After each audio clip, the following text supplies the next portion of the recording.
Hello नमस्कार, good morning everyone. क्या हालचाल, कैसे हो सभी ऑफिशियल्स। चलिए शुरू करते हैं आज का हमारा सेशन और सभी लोग जुड़ जाइए। कल जो हमने क्लास की थी उसमें हमने व्हीट को डिस्कस किया था, यानी कि गेहूं के बारे में हमने कंप्लीट डिस्कशन कर लिया था। आज की जो हमारी क्लास रहेगी इसमें हम एक नई क्रॉप, एक नई इंपॉर्टेंट क्रॉप, नई स्टेबल क्रॉप को हम लोग डिस्कस करेंगे और बहुत ही शानदार तरीके से इसके जितने भी क्वेश्चन इस क्रॉप से बन सकते हैं उनका डिस्कस करने का हम लोग प्रयास करेंगे। चलिए एक बार कंफर्म कर दीजिए कैसे हो आप सभी, और एक प्यारा ऐसा स्माइली भेज दीजिए। ठीक है, देखो हर एक इंसान आपसे बोलेगा कि कैसे हो आप, लेकिन कहीं ना कहीं वो ये जानना नहीं चाहता है कि आप कैसे हो, लेकिन मैं सच में यही जानना चाहता हूँ कि आप कैसे हो। जब भी क्लास में आया करिए गुड मॉर्निंग, और साथ साथ एक अपनी कैसी आपकी एक्टिविटीज चल रही है थोड़ा अपने बारे में आप बताने का भी ये ट्राई करो।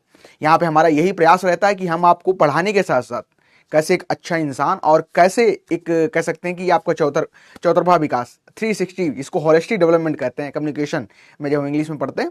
तो प्रयास यही करना कि क्लास में अटेंटिव रहना, और जो भी आपको क्लास पिछली पढ़ाई जाए, जैसे कि कल हमने, हाँ बहुत अच्छे, देखो सबसे अच्छा स्माइली मुझे चाहिए आपका, हंसते रहिए आप। मैं आपको सच में बता रहा हूं कि मुझे आपकी फीलिंग से फर्क पड़ता है और आप कैसे हो।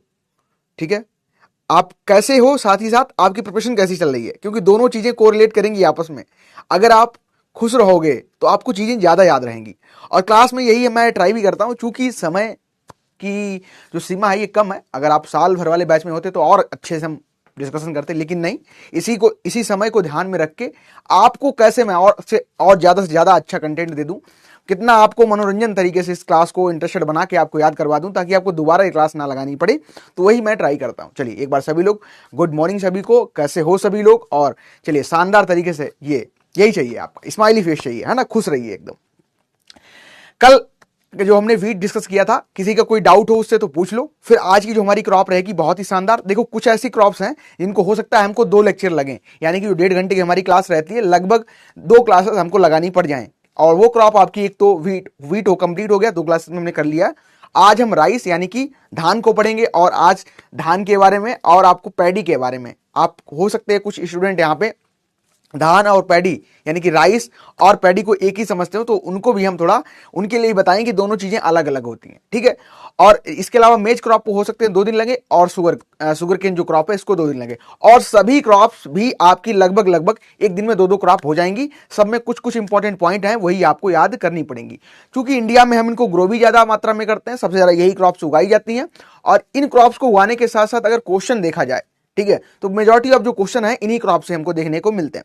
और जो क्रॉप है जैसे कॉटन हो गया, तो कॉटन कॉर्पोरेशन ऑफ इंडिया की जो एग्जामिनेशन है या कुछ एग्जामिनेशन है, जैसे जेआरएफ में आप बात कर लो, टी वाली जो हमारी क्रॉप हो गई, ठीक है, चाय की खेती हो गई, तो जेआरएफ पॉइंट ऑफ व्यू से वो ज्यादा इंपॉर्टेंट रहती है। जो कॉम्पिटेटिव एग्जाम की दृष्टि से अगर हम देखें कौन सी क्रॉप्स इंपॉर्टेंट है, वो हमारी राइस वीट ही रहती है। ठीक है, चलिए नमस्ते सभी को, गुड मॉर्निंग सभी को, और शानदार तरीके से हम लोग क्लास करेंगे। कल का कोई अगर डाउट हो तो आप लोग फटाफट पूछ लो, ठीक है, और रिवीजन करके आए हो। चलिए 2 मिनट आपको हम एक रिकेप लेते हैं, पिछली जो हमने क्रॉप पढ़ी थी, कुछ क्वेश्चन मैं जो आपसे पूछूंगा, फटाफट आप लोग आंसर करते चलना।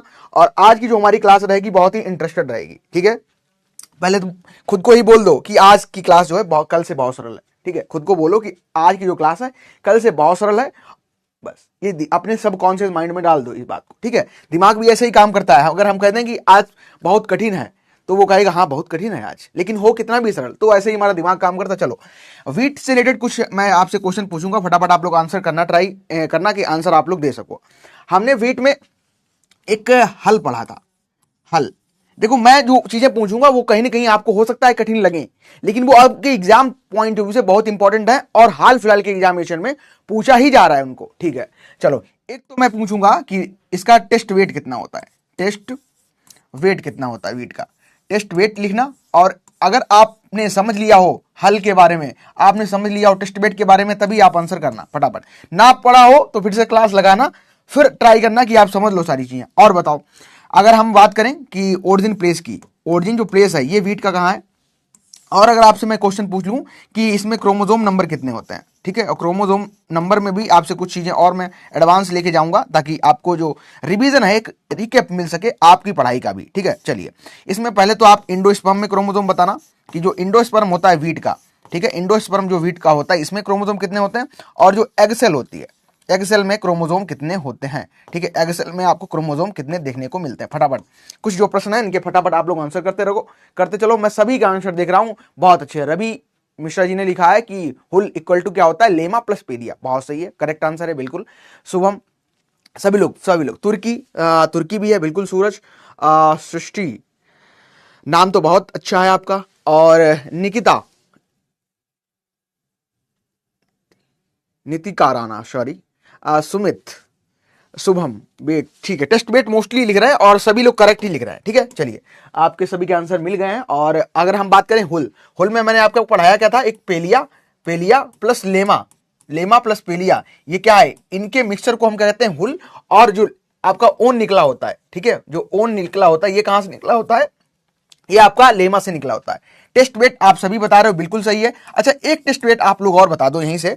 वो टेस्ट वेट आप लोग बता दो कि जो इसमें फ्लेरिस माइनर होता है, इसको हम फ्लेरिस माइनर कहते हैं, यानी कि गेहूं का मामा कहते हैं। रिलेटिव हमेशा ही खतरनाक होते हैं, ठीक है। और मामा तो फिर पूरा इनका तो जो मामा का कहते हैं हिस्ट्री है वही खराब चल रही है, तो आप सभी जानते होंगे। बताओ इनका टेस्ट वेट कितना हो? ओरिजिन प्लेस बिल्कुल सही लिखा है। और तुर्की के साथ साथ आप लोग बिल्कुल सही, यशस्वी। यहां पे अगर हम लोग बात करें तो हम ओरिजिन प्लेस की अगर बात करेंगे तो हम लिख सकते हैं यहां पे साउथ वेस्ट एशिया, ठीक है, साउथ वेस्ट एशिया इसका। और साथ ही साथ चने का, हम जब चना पढ़ेंगे तो उनका दो को बहुत पूछा जाता है, साउथ वेस्ट एशिया, ठीक है। क्रोमोसोम अगर आप लोग डिस्कशन कर रहे हो, क्रोमोसोम भी लिख दो एक बार सभी लोग। क्रोमोसोम, हाँ क्रोमोसोम बिल्कुल सुमित ने लिखा है, वो क्रोमोसोम आपने लिख दिए हैं। क्या यहाँ पे क्रोमोसोम जो आपको देखने को मिल रहे हैं, ये टोटल मिल रहे हैं 2n। यही चाहिए आपको, जो पढ़ाया गया वो फटाफट बताओ, ठीक है। इस तरीके से चाहिए था, ये पैटर्न चाहिए था, यही जो आपने एनालाइज कर लिया, बहुत सही। सूरज 10 ग्राम नहीं होता है। Sumit, system of wheat intensive, SWS, अच्छा साउथ वेस्ट एशिया लिखे हो। हमें लगा कि आप सिस्टम ऑफ वीट इंटेंसिफिकेशन लिखना चाह रहे हो। चलो बहुत सही, सुमित का भी आंसर सही था। एक प्रश्न और है, उसका आंसर 2 बचे। प्रश्न क्या 3 हो गए? अच्छा 3 प्रश्न है, उनका आंसर दे दो। बेसिक क्रोमोसोम नंबर बिल्कुल सही है, 7 है। बेसिक क्रोमोसोम नंबर क्या होता है? एक्स क्या होता है हमारे? Basic chromosome number. तो बेसिक क्रोमोसोम नंबर की बात करेंगे तो 7 होते हैं, बहुत सही।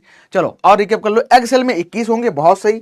आगे बढ़ो, 21 कहां पे होंगे? तो 21 होंगे आपके एग सेल में क्रोमोसोम। अब बचा आपका 2 प्रश्न के आंसर फटाफट दे दो, फिर आगे हम बढ़ेंगे।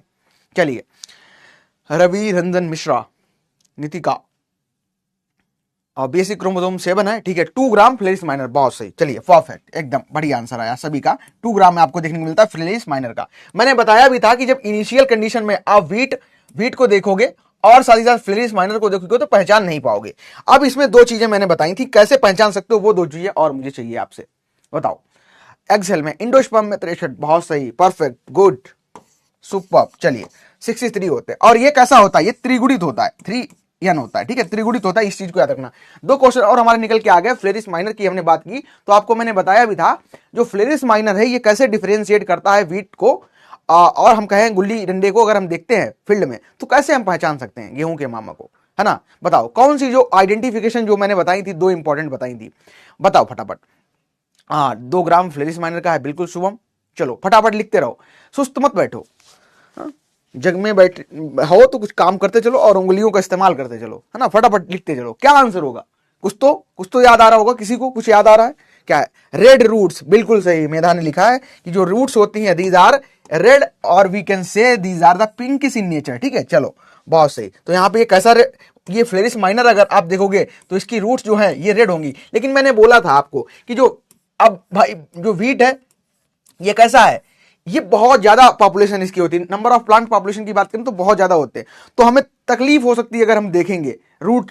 भाई अब मान चलो पीठ बड़ा हो गया तो आइडेंटिफिकेशन चलो रूट से बिल्कुल एकदम परफेक्ट है, आप बता सकते हो हाँ रूट देख के उसकी रेडिस होती है फ्लेरिस माइनर की। लेकिन अगर आप ऊपर से देख के बताना चाहते हो तो कैसे बताओगे? रेड कलर रूट, बिल्कुल। शिवांगी का भी सही है। खुशबू ने लिखा है रेड रूट, सही है, सही है। एक और बता दो, हार्ड लीफ हार्ड होती है, ठीक है, मान लेते हैं। एक और बताया था इसी में, मैंने आपको बताया था जो हमारा वीट होता है, वीट कैसा होता है? होलो हार्ट होता है, ठीक है। जो इसका स्टेम होता है कैसा होता है? होलो, यानी कि कैसा होता है? खोखला। इसी को हम क्या कहते हैं? कल्म कहते हैं, CULM, कल्म आपने पढ़ा होगा अगर, तो इसी को कल्म कहते हैं, स्टेम को हम कल्म कहते हैं, ठीक है। और होलो होता है, लेकिन इसका कैसा होता है? हार्ड होता है, ठीक है। ये चीज आप लोग याद रखना, ऐसे आप पहचान सकते हो, बिल्कुल सही, ठीक है। येलो होता है, येलो नहीं होता है, थोड़ा रेडिश पिंकिश आप कह सकते हो, येलो नहीं होता है, ठीक है। चलो फीड डिफिशियंसी सिम्टम की वहां पे बात हो जाएगी। चलो बहुत अच्छे पढ़ के आए हो, यानी कि बढ़िया। चलो आज जो हमारी क्रॉप रहेगी बेसिकली हम लोग जो पढ़ने वाले हैं, ये पढ़ने वाले हैं राइस, धान, पैडी के बारे में। अब मैंने तीन यहाँ पे जो शब्द लिखे हैं वो क्यों लिखे हैं, अब मैं आपको कह रहा हूं कि हम पढ़ेंगे राइस के बारे में। क्यों? राइस कह दो या आप कह दो पैडी, तो क्या ये दोनों चीजें सेम है? बताओ, आप लोग बताओ, क्या जब मैं राइस और पैडी कह रहा हूं दोनों चीजें सेम है? आप क्या समझते हैं इन शब्दों से? राइस, पैडी, धान से आप क्या समझते हैं? होलो, होलो स्टेम, अच्छा होलो होलो, होलो को ही अलग अलग कर दिया आपने, बहुत अच्छी बात है सूरज। चलो समझ तो आया आखिरकार, ठीक है। बताओ, फ्लैग लीव भी होता है, फ्लैग लीव भी होता है, सही है। अच्छा अच्छा, कोई बात नहीं, टाइपिंग हो जाती है, मिस्टेक, इंसान हो, रोबोट थोड़े ना हो आप। बताओ, जब राइस और जब मैं पैडी लिख रहा हूं तो क्या आप एक शब्द एक ही है इन दोनों चीजें, या यहां पे हम डिफरेंशिएट कर सकते हैं? बिल्कुल। अगर बात की जाए यहां पे क्या डिफरेंशिएशन की, तो डिफरेंशिएशन कैसे कर सकते हैं? जो राइस हमारा होता है, ठीक है, राइस जिसको आप खाते हो। पैडी की बात करें तो जो ये कवरिंग है, ठीक है, ये कवरिंग होती है, और ये आपको पता है कि क्या होता है कवरिंग। कवरिंग किसकी होगी? तो लेमा और पेलिया की यहाँ पे कवरिंग आपको देखने को मिल जाएगी। किसकी? लेमा और पेलिया की कवरिंग आपको यहाँ पे देखने को मिल जाएगी। अब लेमा और पेलिया आप लोग समझ चुके हो, ये मान चलो व्हाइट राइस, ये आपका सबसे पसंदीदा बासमती चावल, ठीक है, एरोमा भी पाई जाती है, वो वाला खाना है मेरे को, है ना, एरोमा वाला। इस तरीके से आपका ये पैडी है, इस तरीके से आपको देखने को मिल जाता है, ये आपका पैडी है, ठीक है। इसको आप क्या कह रहे हो जब हम डिस्कस करें यहाँ पे कि यहां पे हम डिस्कशन करें तो जो ऊपरी कवर है, ठीक है, जो ऊपरी कवर पाया जा रहा है, तो ये क्या है? यानी कि ये आपका जो हुल है, हुल मैंने आपको बताया था, हुल क्या है? ये क्या है आपका हुल? किससे मिलके बनता है? तो हुल किससे मिलके बन रहा है? हुल किससे? पेलिया प्लस कहेंगे हम लेमा से मिलके बन रहा है, और यही कवरिंग क्या कहलाती है हमारी? आउटर कवरिंग क्या कहलाती है? यही आपका हुल कहलाता है, ठीक है, हुल कहलाता है दोनों को। तो जब आपके लेमा पेलिया दोनों लगे होंगे तो इसको कहेंगे हम, धान को पैडी कहते हैं, ठीक है। जब दोनों चीजें लगी होंगी तो उसको हम क्या कहेंगे? पैडी कह देंगे, उसको हम कह देंगे धान, पैडी कह देंगे। लेकिन अगर आपका हम क्या करें यहाँ पे रिमूव कर दें, किसको? लेमा और पेलिया को, लेमा और पेलिया को, सिर्फ व्हाइट वाला कवरिंग आपका बच जाए, ठीक है। ये व्हाइट जो आप लोग ईट करते हो, जो आप लोग खाते हो, वो क्या कहलाता है? तो ये कहलाता है आपका राइस, ठीक है। चावल, धान, दोनों में डिफरेंस भी याद कर लेना। मोस्टली तो पूछा नहीं आता, लेकिन बेसिक अंडरस्टैंडिंग के लिए जब कोई पूछे, क्योंकि कॉमन सेंस वाले ये क्वेश्चन हमारे घर वाले और हमारे रिलेटिव हमसे ज्यादा पूछते हैं, ठीक है, तो उनके लिए उनको समझा देना अच्छे से, है ना। और ना हो तो पहले ही चौका मार देना, जब भी पहुंचना कहना क्या गलत चीजें खा रहे हो, है ना।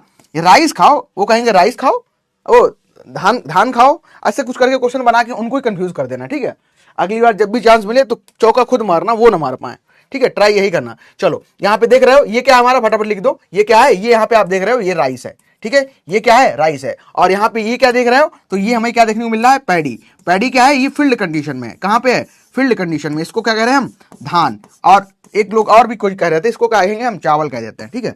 चलो इसको हम क्या कहते हैं? चावल कह देते हैं, ठीक है। ये कहां है? ये आपको कहां देखने को मिल रहा है? तो ये आपको कहां है? फील्ड कंडीशन में। जब फील्ड कंडीशन में देखने को मिलेगा, ठीक है, तो उसको कहेंगे पैडी। इसको क्या है? हम सीड पर्पज के लिए यूज करते हैं। किसके लिए? हम सीड के लिए इसको यूज करते हैं। अगर यहीं पे हम डिस्कशन करेंगे चावल का, राइस का, यानी कि ये हम क्या है? ये हमारा फूड पर्पज के लिए होता है। ये किसके लिए होता है? फूड पर्पज के लिए होता है। ये किसके लिए होता है? तो फूड के पर्पज के लिए। इसको हम क्या करेंगे? इसको थोड़ी ग्रो करोगे आप। क्या बताओ, जो राइस है इसको उगाओगे फील्ड में? बताओ, white part rice, brown part paddy. सही बोले हैं सर, है ना। चौका मार देना, आपके रिलेटिव मिले, समझा देना पूरा कॉन्सेप्ट, हिल जाए वो, अरे बच्चा इतना होशियार हो गया, है ना। बड़ा बहुत जगह जब होता है ना कि रिलेटिव्स को पता हमारे चलता है कि ऐसा ऐसा हो गया है, तो फिर पहले तो बहुत बहुत मतलब उनका जो एक नजरिया रहता है देखने का अलग ही दिखता है, और जब आप कुछ बन जाते हो तो उनका जो नजरिया होता है वो एकदम पर्सपेक्टिव आपका एकदम चेंज हो जाता है। कहते नहीं, एक वो पाकिस्तानी लड़का है, उसका क्रिकेट में वो फेमस हुआ था कि वक्त बदल गए, जज्बात बदल गए, वैसा वाला सीन होता है, ठीक है। तो इसको आप फूड पर्पज के लिए यूज करते हो, ग्रेन पर्पज के लिए यूज करते हो, ये स्टोर करते हो ताकि आप फिर से तैयार राइस को उगा सको, आप खेती के लिए, इसको बेसिकली सीड पर्पज के लिए, ठीक है। चलो अब बेसिकली हमें पढ़ना क्या क्या है, मैंने आपको बताया था कि जब भी आप किसी भी एग्जाम की प्रिपरेशन करो तो थोड़ा बहुत ट्रेंड को एनालाइज करो। अब ट्रेंड एनालाइज आप कैसे कर सकते हो कि आप एग्जामिनेशन दो, जो भी हाल फिलहाल में एग्जामिनेशन हो रहे हैं एग्रीकल्चर के, आप क्या कर सकते हो? अगर आप कोई एग्जाम का ट्रेंड एनालाइज करना चाहते हो, मान चलो आपको क्या है, कोई एग्जामिनेशन देना है, मान चलते हैं एग्जाम्पल लेते चलते हैं कि जीआरएफ, अब मान चलो कुछ बच्चों को जीआरएफ देना है, ठीक है, जेआरएफ देना है बीएससी करके, तो जेआरएफ का पहले तो पैटर्न समझो। अब पैटर्न कैसे समझोगे, एग्जामिनेशन पेपर कैसे समझोगे, उसके बारे में पूरा स्टडी कर लो, देख लो, बहुत सारी आपको यूट्यूब वेबसाइट सारी चीजें मिल जाएंगी।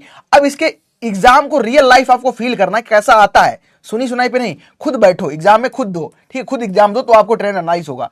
और अगर मैं आपको चर्चा करूं यहाँ पे कुछ चीजें जो कि अभी मुझे हाल फिलहाल में देखने को मिली हैं 2-3 एग्जाम में, जैसे कि यूपी पीसीएस एसटीए का एग्जामिनेशन होता है, district horticulture officer, district agriculture officer के लिए, ठीक है, ये एमएससी के बाद भी ये पात्रता होती है और बीएससी के बाद भी पात्रता होती है, लेकिन बीएससी के बाद कुछ ही लोग दे पाते हैं, लगभग सीटें कम आती है, लेकिन एमएससी के बाद नंबर ऑफ पोस्ट उसमें ज्यादा देखने को मिलती है। बहुत अच्छा एग्जामिनेशन होता है, यूपी पीसीएस आयोग करवाता है उसको, ठीक है। उस पेपर में लगभग बुक से 4 क्वेश्चन थे, 2 जो बुक्स थी वो हमारी हॉर्टिकल्चर की थी और 2 बुक्स थी वो आपकी एग्रीकल्चर में मतलब एग्रोनॉमी से रिलेटेड थी, ठीक है, एग्रोनॉमी से रिलेटेड थी। तो अब जो बुक्स पूछी जा रही है एग्जामिनेशन में, इसके अलावा एमपीआरओ वाले में भी पूछा गया था और 1-2 एग्जाम है उनमें लगातार बुक पूछी जा रही है, बुक के ऑथर उनका नाम पूछा जा रहा है।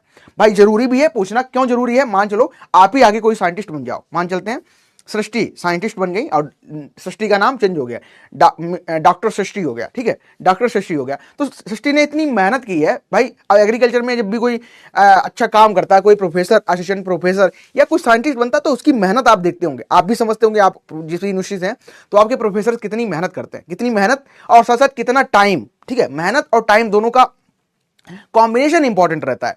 वो मेहनत तो उनकी होती है और मेहनत के साथ साथ टाइम उनका बहुत लगता है। टाइम कितना, अगर मान चलो अगर कोई असिस्टेंट प्रोफेसर तक किसी को बनना है, यानी कि यूनिवर्सिटी में किसी को पढ़ाना है, तो लगभग उसको 30 से 32 साल लग जाते हैं, 30 से 32 साल लगते हैं, तब जाके क्या करता है वो लग पाता है, ठीक है, असिस्टेंट प्रोफेसर लग पाता है, ठीक है, एसोसिएट प्रोफेसर से स्टार्ट होता है, तब जाके लग पाता है। फिर वो क्या करता है, काम करता है और बुक्स अपने सब्जेक्ट का महारत हासिल करके बहुत सारी आपको बुक्स प्रोवाइड करता है।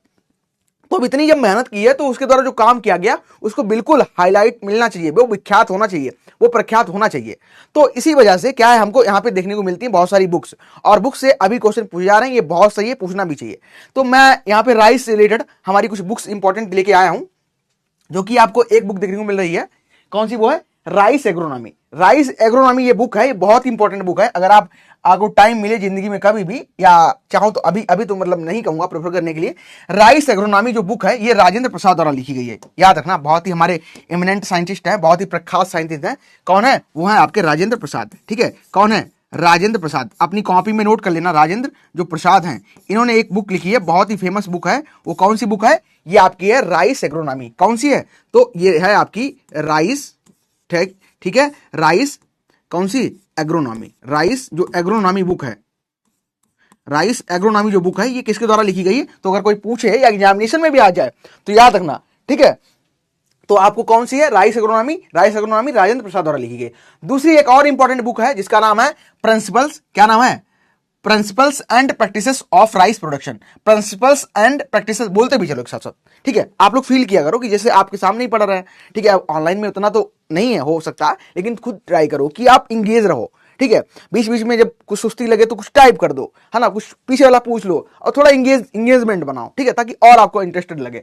तो जब बुक की मैं बात कर रहा हूं, principles and practices of rice production, ये लिखी गई है आप सुजाता के डी दत्ता द्वारा, ठीक है। आप के दत्ता याद रखना, के दत्ता आपको ऑप्शन में मिल जाता है, के दत्ता, ठीक है, हिंदी में लिख देते हैं कुछ के लिए क्योंकि इंग्लिश में तो लिखा है के दत्ता, ठीक है। ये बुक आपकी जो है ये के दत्ता द्वारा लिखी गई है, याद रखना। कौन सी book, principles and practices of rice production. एक और इंपॉर्टेंट बुक है जो कि लिखी गई है, ये बुक का जो नाम है fundamental of rice crop science. क्या नाम है, fundamentals of rice crop science. ये लिखी गई है आपके सुइची, ये लिखी गई है, किसके द्वारा लिखी गई है, नाम याद रखना, एक साइंटिस्ट है, इनका नाम है सुइची, ठीक है, क्या नाम है, सुइची योशिदा, ठीक है, सुइची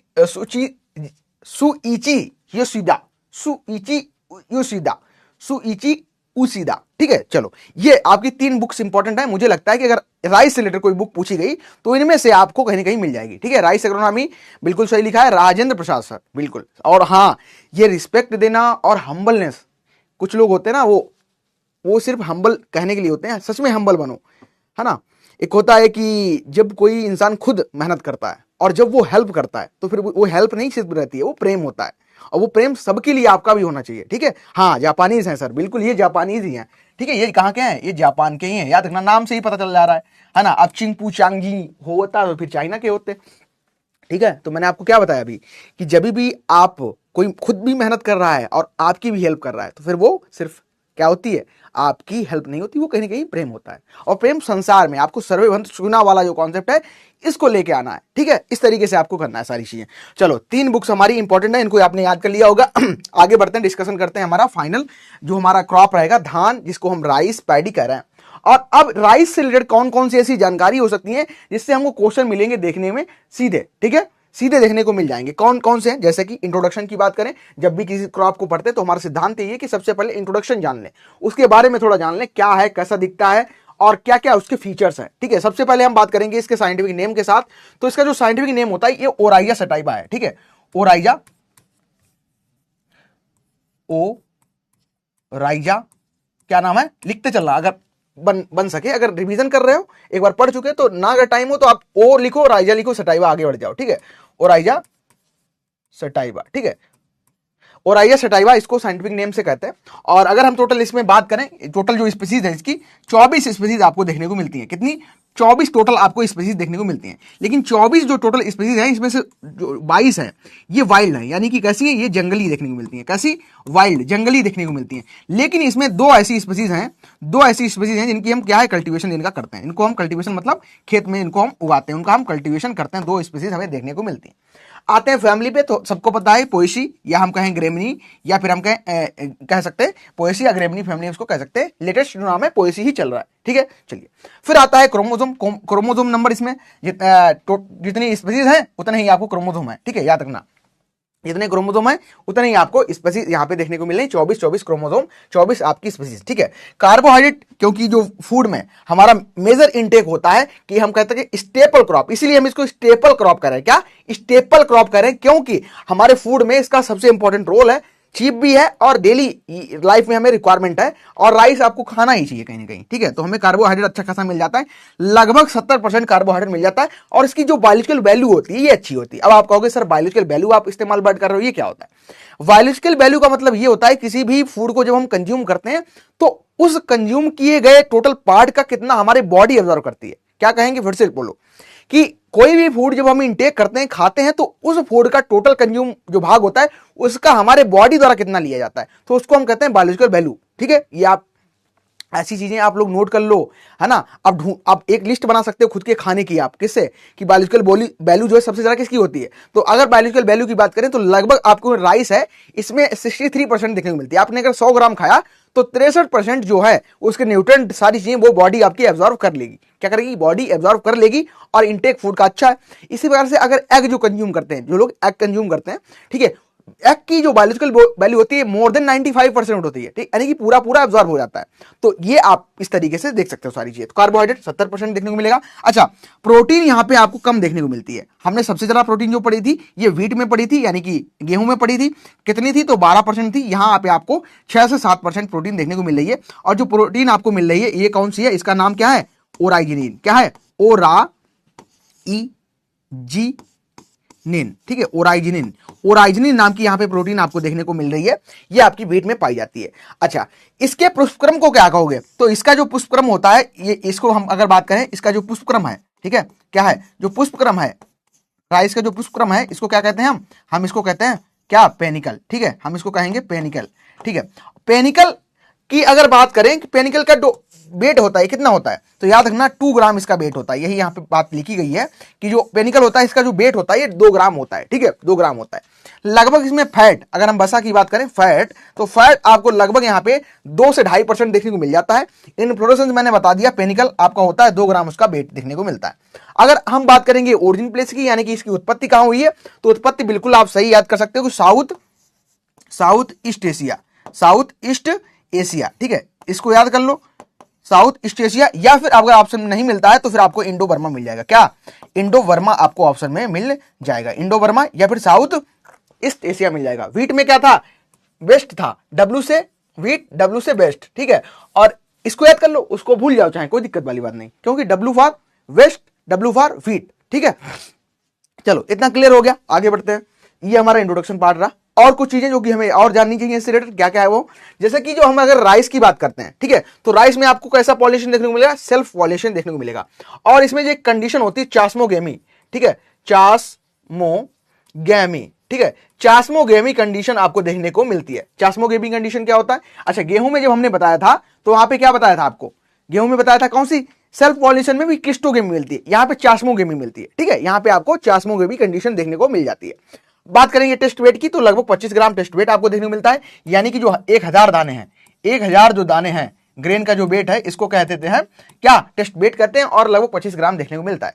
जो आप सभी का फेवरेट है, इसको हम बासमती राइस कहते हैं, बासमती राइस का 21 ग्राम है। और बासमती राइस में एरोमा आती है, क्या आती है, खुशबू आती है ना, सुगंधित, कहते नहीं सुगंधित पुष्टिवर्धनम, उसी तरीके की सुगंध आती है इसमें। और वो सुगंध किससे आती है, diacetyl 1 pyrroline, pyrroline, diacetyl 1 pyrroline जो होता है यहां पे अरोमा के लिए रिस्पॉन्सिबल होता है। क्या होता है, रिस्पॉन्सिबल कौन है, तो डाई एसिटाइल 1 पायरोलाइन, ये रिस्पॉन्सिबल है किसमें, बासमती राइस में जो एरोमा आती है, खुशबू आती है, ठीक, उसके लिए रिस्पॉन्सिबल है। अच्छा, अब हम बात कर रहे थे टोटल स्पीसीज की, तो 24 स्पीसीज जैसे कि अभी आपको बताया है, 2 सिर्फ इसकी उगाई जाती हैं। 2 में कौन कौन सी है, एक तो आपकी सेटाइबा है, दूसरी आपकी गलेबेरी में देखने को मिलती है, ठीक है। 2 स्पीसीज अभी डिटेल में डिस्कस करेंगे, पूरा एकदम क्लियर, कुछ भी छोड़ना नहीं है इस क्रॉप में, ठीक है। छूट जाए तो आप फिर से आना, वापस क्लास में आया करो, ढूंढ के लाया करो पॉइंट्स। छूटता है अगर कुछ तो मैं रिस्पॉन्सिबल हूं, मैं उसको कवर कराऊंगा फिर से, ठीक है, लेकिन छूटता है ही नहीं मेरी क्लास में कुछ। मैं जो आपके लिए कंटेंट रेडी करता हूं, ये लगभग लगभग एक क्रॉप जो आपको यहाँ पे मिल रही है, पीपीटी या क्लास जो भी कहें आप, ठीक है, तो लगभग आपको मोर देन यहाँ पे 10 to 15 सोर्स को मैं खुद सामने रख के बनाता हूं, दिखाऊंगा किसी दिन आपको सारी चीजें, ठीक है। हाँ, चास्मो के भी एक बार रिवाइज करा देते हैं, अभी बता रहे हैं, ठीक है। तो फिर यहाँ पे बात कर रहे हैं 24 स्पीसी टोटल आपको देखने को यहाँ पे मिल रही है। 24 स्पीसी में 2 कल्टीवेटेड है। इंडिया में अगर बात करेंगे छत्तीसगढ़ को, ठीक है, चावल का कटोरा कहते हैं, छत्तीसगढ़ को क्या कहते हैं, चावल, क्या कहते हैं, चावल का कटोरा, चावल का कटोरा, ठीक है, चावल का कटोरा, या हम कह देंगे राइस बाउल, क्या कहेंगे हम कह देंगे कि राइस बाउल ऑफ इंडिया जो है वो कौन सा स्टेट है, वो आपका देखने को मिलता है कौन सा, छत्तीसगढ़। अगर छत्तीसगढ़ नहीं मिलता है तो फिर आप आंध्र प्रदेश पे चले जाना, किस पे, आंध्र प्रदेश पे चले जाना, ठीक है, आंध्र प्रदेश पे आप लोग चले जाना। चलो फटाफट याद कर लो क्यों कहते हैं, इसका भी रीजन है, इसका रीजन ये है कि कृष्णा और जो गोदावरी डेल्टा रीजन है, ये राइस को ग्रो करने के लिए फेवरेबल कंडीशन प्रोवाइड करता है। अब आप सभी जानते हैं कि राइस, मैंने आपको अगर पहली क्लास देखी होंगी आपने, तो उनमें इतना डिटेल कराया हूं मैं, लगभग 5000 लीटर, ठीक है, लगभग कितना, 5000 लीटर पानी लगता है इसको। 1 किलोग्राम क्या है, अगर आपको मान चलो 1 किलोग्राम राइस को 1 केजी अगर राइस आपको प्रोड्यूस करना है, तो आपको लगभग क्या है, आपको 5000 लीटर पानी देना पड़ेगा। और पानी जब ज्यादा आप दे रहे हो तो क्या है भाई, ऐसी कंडीशन में थोड़ी ग्रो करोगे जहां पानी नहीं है। अब राजस्थान में थोड़ी उगाओगे इसको, तो राजस्थान में क्यों नहीं उगाओगे, क्यों यहां पे इसको ही कटोरा कह रहे हैं, क्यों इतना उत्पादन यहां पे देखने को मिल रहा है, क्योंकि यहां पे जो कृष्णा और गोदावरी डेल्टा है, ये रीजन है। और इस रीजन में क्या हो रहा है, इस रीजन में क्या हो रहा है, पानी की जो उपलब्धता है ये अच्छी खासी देखने को मिल रही है। तो इसीलिए क्या हम इसको बाउल कह देते हैं, किसका, कटोरा कह देते हैं, ठीक है, चावल का कटोरा, आंध्र प्रदेश या फिर छत्तीसगढ़, आपको ऑप्शन 1 देखने को मिलेगा। अच्छा, राइस की अगर हम लोग बात करें तो यहां पर टोटल आपको 6 स्टेमन देखने को मिलते हैं, यानी कि 6 स्टेमन, नर जो भाग है, नर जो पार्ट होते हैं, ठीक है, नर 6 यहाँ पे स्टेमन आपको देखने को मिलते हैं। और फिर हमने बात की थी इसमें प्रोटीन कौन सी, ओराइजिन, जो व्हाइट राइस होता है इसमें 6 से 7% प्रोटीन है, और जो ब्राउन राइस है इसमें 7 से लगभग 8% प्रोटीन आपको देखने को मिल जाता है। अच्छा, एक होता है राइस का ब्रेन, जो कवरिंग होती है, बताऊंगा इसके बारे में डिटेल में, सारी चीजें पढ़ेंगे, उसमें आपको लगभग 20% ऑयल देखने को मिलता है, और लगभग 12 से 15% आपको प्रोटीन देखने को मिलती है। इतना क्लियर हो गया, चास्मोगेमी और अभी क्लिस्टोगेमी आपको मैं एक्सप्लेन करता हूं, ठीक है मेरा। क्रॉस एंड सेल्फ होता है, नहीं क्रॉस नहीं होता है, ठीक है, क्रॉस पॉलिनेशन नहीं, तो मैं भी ब्रीडिंग कराया हूं इसका, है ना, मैं भी हाइब्रिड बनाने में योगदान किया हूं, मैंने 3-4 पे तो मैंने खुद काम किया है, ठीक है, और ये तो मैंने बीएससी में कर लिया था, ठीक है। Self pollination crop flower open है हुआ तो क्रॉस पॉलिनेशन नहीं होता।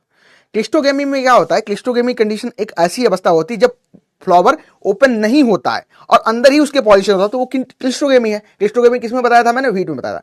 चास्मोगेमी में क्या होता है चास्मोगेमी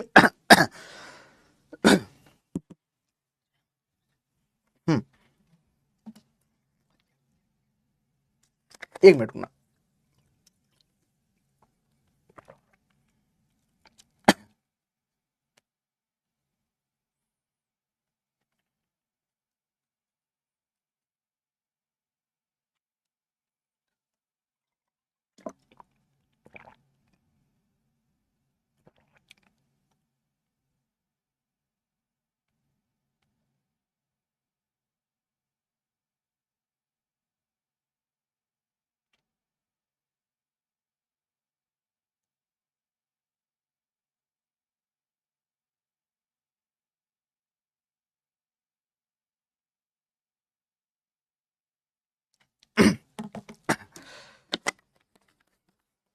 ठीक है,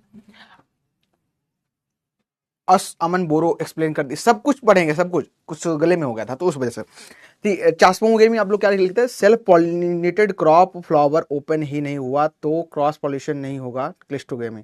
ठीक है, हाँ सही है, अक्षय ने सही लिखा। और कुछ राइस ब्रेन अभी तो आया है, अभी बता रहे सब कुछ डिटेल में करेंगे, ठीक है, परेशान मत हो। चास्मोगेमी में बेसिकली क्या है, एक ऐसी ये कहीं ना कहीं क्रॉस पॉलिनेशन को प्रमोट करती है। चास्मोगेमी कंडीशन है, ये क्रॉस पॉलिनेशन को प्रमोट कर देती है, तब फ्लावर ओपन होगा, उसके बाद में पॉलिनेशन यहाँ पे देखने को मिलता है। ठीक है, चलो इतना याद रखना, इतना ज्यादा आपसे इतना हार्ड और टफ नहीं पूछेगा कि चास्मोगेमी क्या एक्सप्लेन करो, आपसे सीधे क्वेश्चन पूछेगा कि chasmogamy condition is occurs in which crop plant, या क्लिस्टोगेमी, ऐसे ज्यादा जरा पूछेगा। और कम पूछेगा तो सेल्फ कॉलिशन में तो सीधे देने लगा है क्वेश्चन आपको बना के, इतना हार्ड टफ नहीं है। ठीक है, इजी है।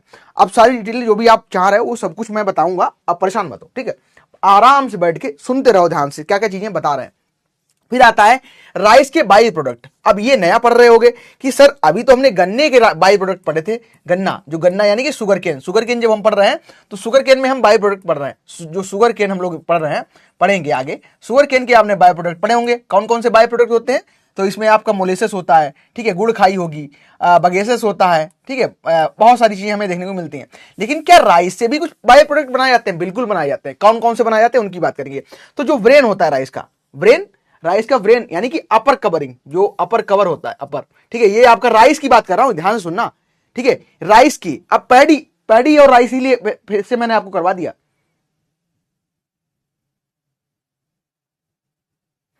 सर क्लिस्टोगेमी एंड चास्मोगेमी दोनों ही प्रमोट करते हैं self pollination not cross pollination. Mains के थ्योरी वाला पार्ट में पूछ देता है। हाँ, अगर जहां पे आपको लिखित चीजें आ रही हैं वहां पे तो पूछ सकता है। ठीक है, अभी समझा देता हूं, चित्र के माध्यम से समझा दूंगा, दिक्कत वाली बात नहीं। ये राइस जो ब्रेन है ये कहां से बनता है, राइस की माइलिंग करते तब मिलता है। पैडी में क्या होगा, हुल, लेमा, ठीक है, लेमा पेलिया। राइस की बात करूंगा तो ब्रेन होगा, राइस का जो ब्रेन, अफाइन पार्ट जो ऊपर कवरिंग होती है इसको ब्रेन कहते हैं। ये आपको कैटल की फीडिंग के लिए, और जो पोल्ट्री होती है यानी कि मुर्गियां होती हैं, ठीक है, जो मुर्गियां होती हैं उनको खिलाने के लिए क्या है, इसका इस्तेमाल किया जाता है। ठीक है, उसका इस्तेमाल किया जाता है किसको, राइस ब्रेन को। इसमें लगभग आपको 12 से 15% प्रोटीन देखने को मिलती है। ठीक है, 12 से 15% प्रोटीन देखने को मिलती है। रुक जाओ, सभी लोग शांत हो जाओ, अभी एक मिनट के लिए उस चीज को बोलो, इस पे ध्यान दो, वो भूल जाओ, मैं करवाता हूं उसको, पहले इस पे ध्यान दो। इधर इसमें लगभग 14 से 25% आपको क्या है, ऑयल देखने को मिल जाता है। ये राइस ब्रेन की बात कर रहे हैं हम। ठीक है, राइस ब्रेन क्या होगा, राइस के अपर जो कवर होगा राइस का। ठीक है, बर्ड याद रखना, राइस के अपर जो है वो क्या है, राइस ब्रेन है आपका। ठीक है, ब्रान जो भी पढ़ो आप, ब्रान पढ़ो, ब्रेन पढ़ो। ठीक है, अच्छा, इसके अलावा बात करेंगे जो राइस है, राइस में आपको सिलिकॉन जो कंटेंट है ये अच्छे खासे मात्रा में देखने को मिलता है, और इससे हम क्या करते हैं, सिलिका कंटेंट को एक्सट्रैक्ट करके हम बहुत सारे प्रोडक्ट बनाते हैं। लेकिन चूंकि इसमें सिलिका ज्यादा है, ठीक है, इसमें क्या है, सिलिका इसमें ज्यादा है, तो क्या होगा, जो जानवर हैं इसको, ठीक है, एनिमल्स हैं, इसको अच्छे से फीड नहीं करेंगे, इसको खाने में इंटरेस्ट ही नहीं जताएंगे। तो आप देखते हुए होगा जो सिलिका कंटेंट हाई होने के कारण राइस जो कह सकते हैं कि एनिमल होते हैं इसको खाते नहीं है, और खाते नहीं। इसके अलावा एक रीजन और भी है, इसके जो प्लांट को भी आप खिलाते हो, जैसे कि गेहूं का जो भूसा होता है बड़े चाव से जानवर खाते हैं, लेकिन ऐसे ही धान का अगर पुआल आप काट के लाओ तो वो जानवर छोड़ देते हैं, उसको खाते नहीं एनिमल, क्योंकि उसमें सिलिकॉन कंटेंट आपको ज्यादा देखने को मिलता है। और एक चीज और याद रखना है यहां से कि जो आपके एसेंशियल प्लांट न्यूट्रिएंट हैं 17 हैं, सभी को पता है एसेंशियल प्लांट न्यूट्रिएंट कितने हैं, 17 हैं। आनान और स्टाउट ने 1939 में दिए थे। अगर आपसे पूछे कि राइस के लिए कौन सा एसेंशियल न्यूट्रिएंट है, तो आप उस कंडीशन में सिलिकॉन को सही कर देना। ठीक है, उस कंडीशन में सिलिकॉन को सही कर देना। यहां पे सिलिकॉन क्या रिक्वायरमेंट होती है, रिक्वायरमेंट हम डालते हैं बाहर से। ठीक है, याद रखना ये चीज, और इसी से याद कर लो, कॉन्सेप्ट पूरा बन जाएगा कि सिलिकॉन जो है इसमें हाई पाया जाता है, इसीलिए जानवर इसको प्रेफर नहीं करते हैं, एनिमल हैं वो इसको नहीं खाते हैं। ठीक है, और फिर जब खाते नहीं तो हमारा कुछ ना कुछ काम कर लेंगे, हम इससे कोई प्रोडक्ट बना लेंगे। क्या बना लेते हैं, तो पहले तो हस्क बताया कि आपको हस्क क्या है, बेसिकली आउटर कवरिंग होती है, सेल जो पैडी में पाया जाता है। ठीक है, राइस ग्रेन निकाल के। अच्छा, जो सिलिकॉन है, ठीक है, लाइन ऊपर होनी चाहिए थी। सिलिकॉन, इससे जेल बनाते हैं, सिलिका जेल बनाते हैं। चारकोल जो पाउडर आप लोग लगाते हैं ना, एकदम ऑयल फेस वाले लोग ज्यादा लगाते हैं। हाँ, खिलाया नहीं जाता है, नीचे बिछावन के लिए उपयोग करते हैं। सर जी बिल्कुल सही है। हाँ, आप लोग भी अच्छे गांव से कुछ लोग होंगे तो वो कोरिलेट करेंगे, जो धान का पुआल होता है इसको हम अपने बिस्तर के रूप में हम लोग यूज करते हैं। और बहुत से ऐसे यूपी के गांव हैं जहां पे आपको ये प्रथा, ये कल्चर मिल जाएगा। सर्दी का जब आता है मौसम तो उसको अपने बिछाने में, अपने बिस्तर के रूप में इसको यूज करते हैं। और बहुत बड़ा, एकदम बड़ा मतलब इन द सेंस पूरा बेड बना देते हैं पुआल डाल डाल के, उसके ऊपर मस्त एकदम एंजॉय करते हैं अपनी लाइफ को। ठीक है, यहां से सिलिका जेल बनाया जाता है, चारकोल बनाया जाता है और सोडियम सिलिकेट साथ साथ इसके द्वारा बनाया जाता है। अब आप कहोगे सर सिलिका जेल क्या है? ठीक है, तो सिलिका पैरा बोलते हैं, हाँ पैरा बोलते हैं। ये देखो समझ गए, ये पैरा वाले जो हैं वो समझ गए sir, husk and full same.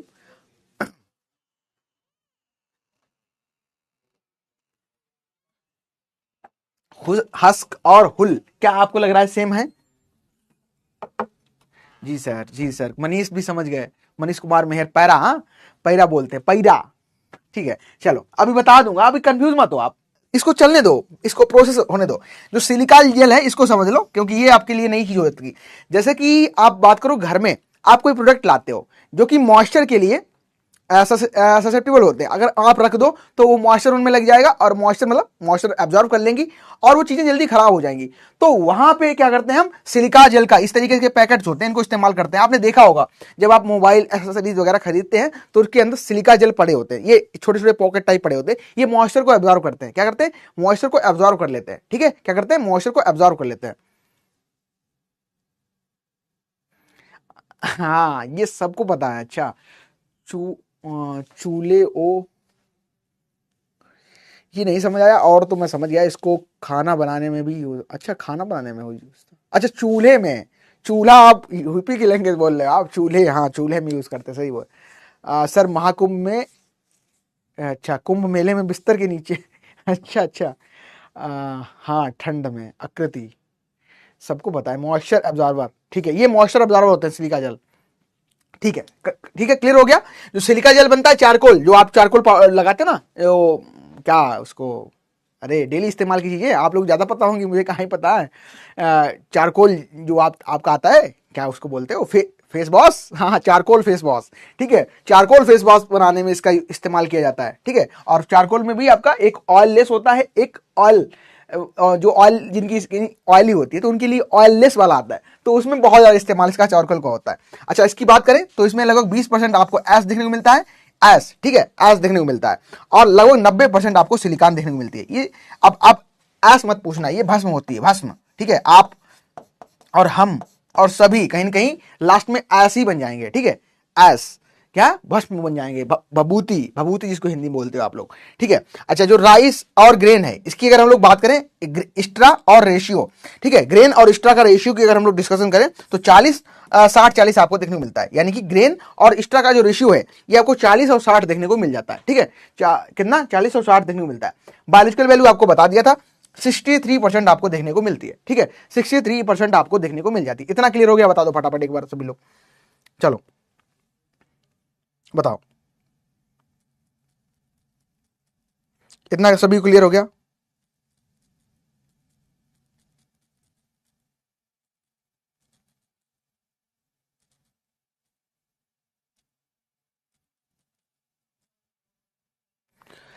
इतना क्लियर है?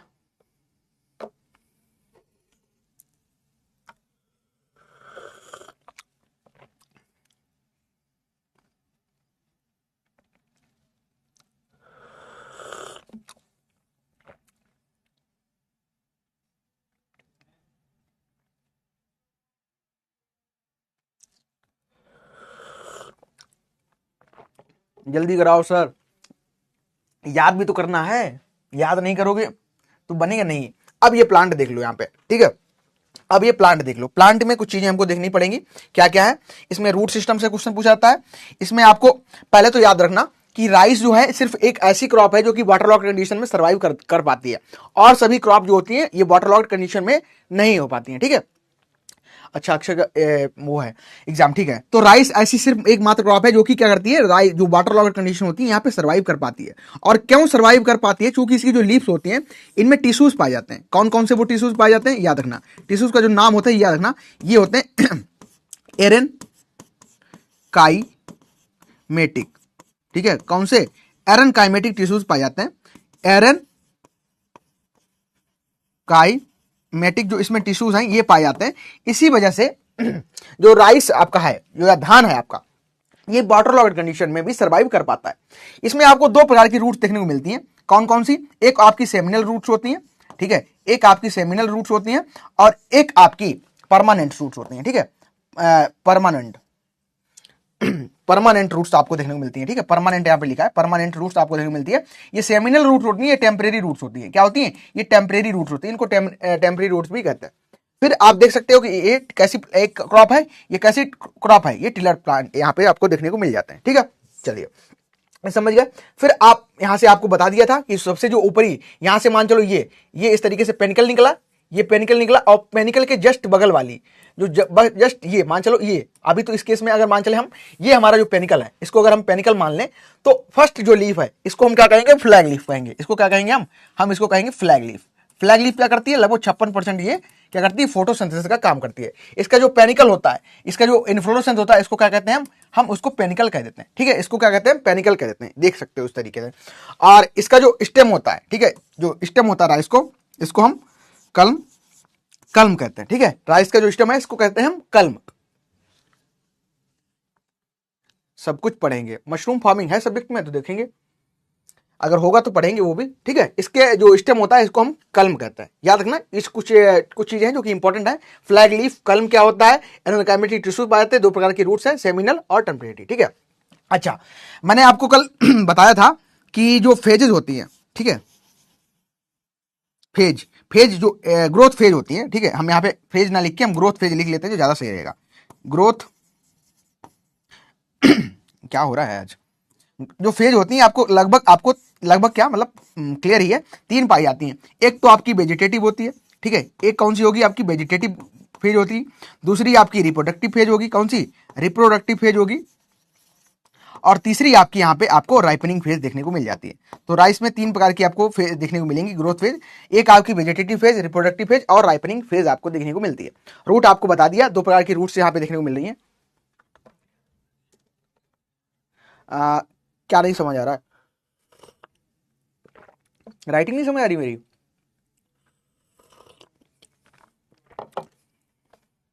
राइटिंग अगर समझ नहीं आ रही तो बताना, कुछ प्रयास किया जाएगा और अच्छा इसको करेंगे, ठीक है। चलो, ये हो गया।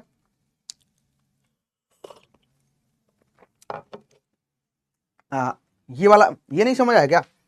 ये आपकी परमानेंट रूट्स हैं, ठीक है, परमानेंट है हमेशा के लिए। अच्छा, एडवेंटियस भी लिख सकते हैं उनको, एडवेंटियस लिख सकते हो या क्राउन रूट्स भी लिख सकते हो। नहीं क्राउन नहीं, एडवेंटियस ही लिखो अभी के लिए, ठीक है। ये क्लियर हो गया, एरनकाइमेटिक टिश्यू है वो।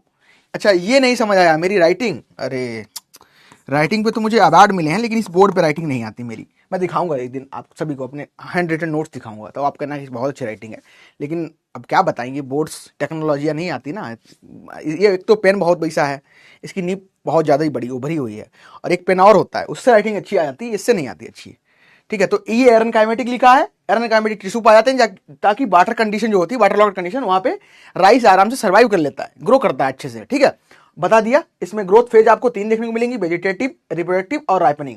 इसके स्टेम को हम कल्म कहते हैं, फ्लैग लीफ पाई जाती है, पेनिकल इन्फ्लोरेसेंस है, रूट्स जो है दो प्रकार के, सेमिनल और आपकी कह सकते हो एडवेंटियस रूट। एडवेंटियस को ही परमानेंट और सेमिनल को हम टेम्परेरी रूट्स कह रहे हैं, ठीक है। चलो और बताओ।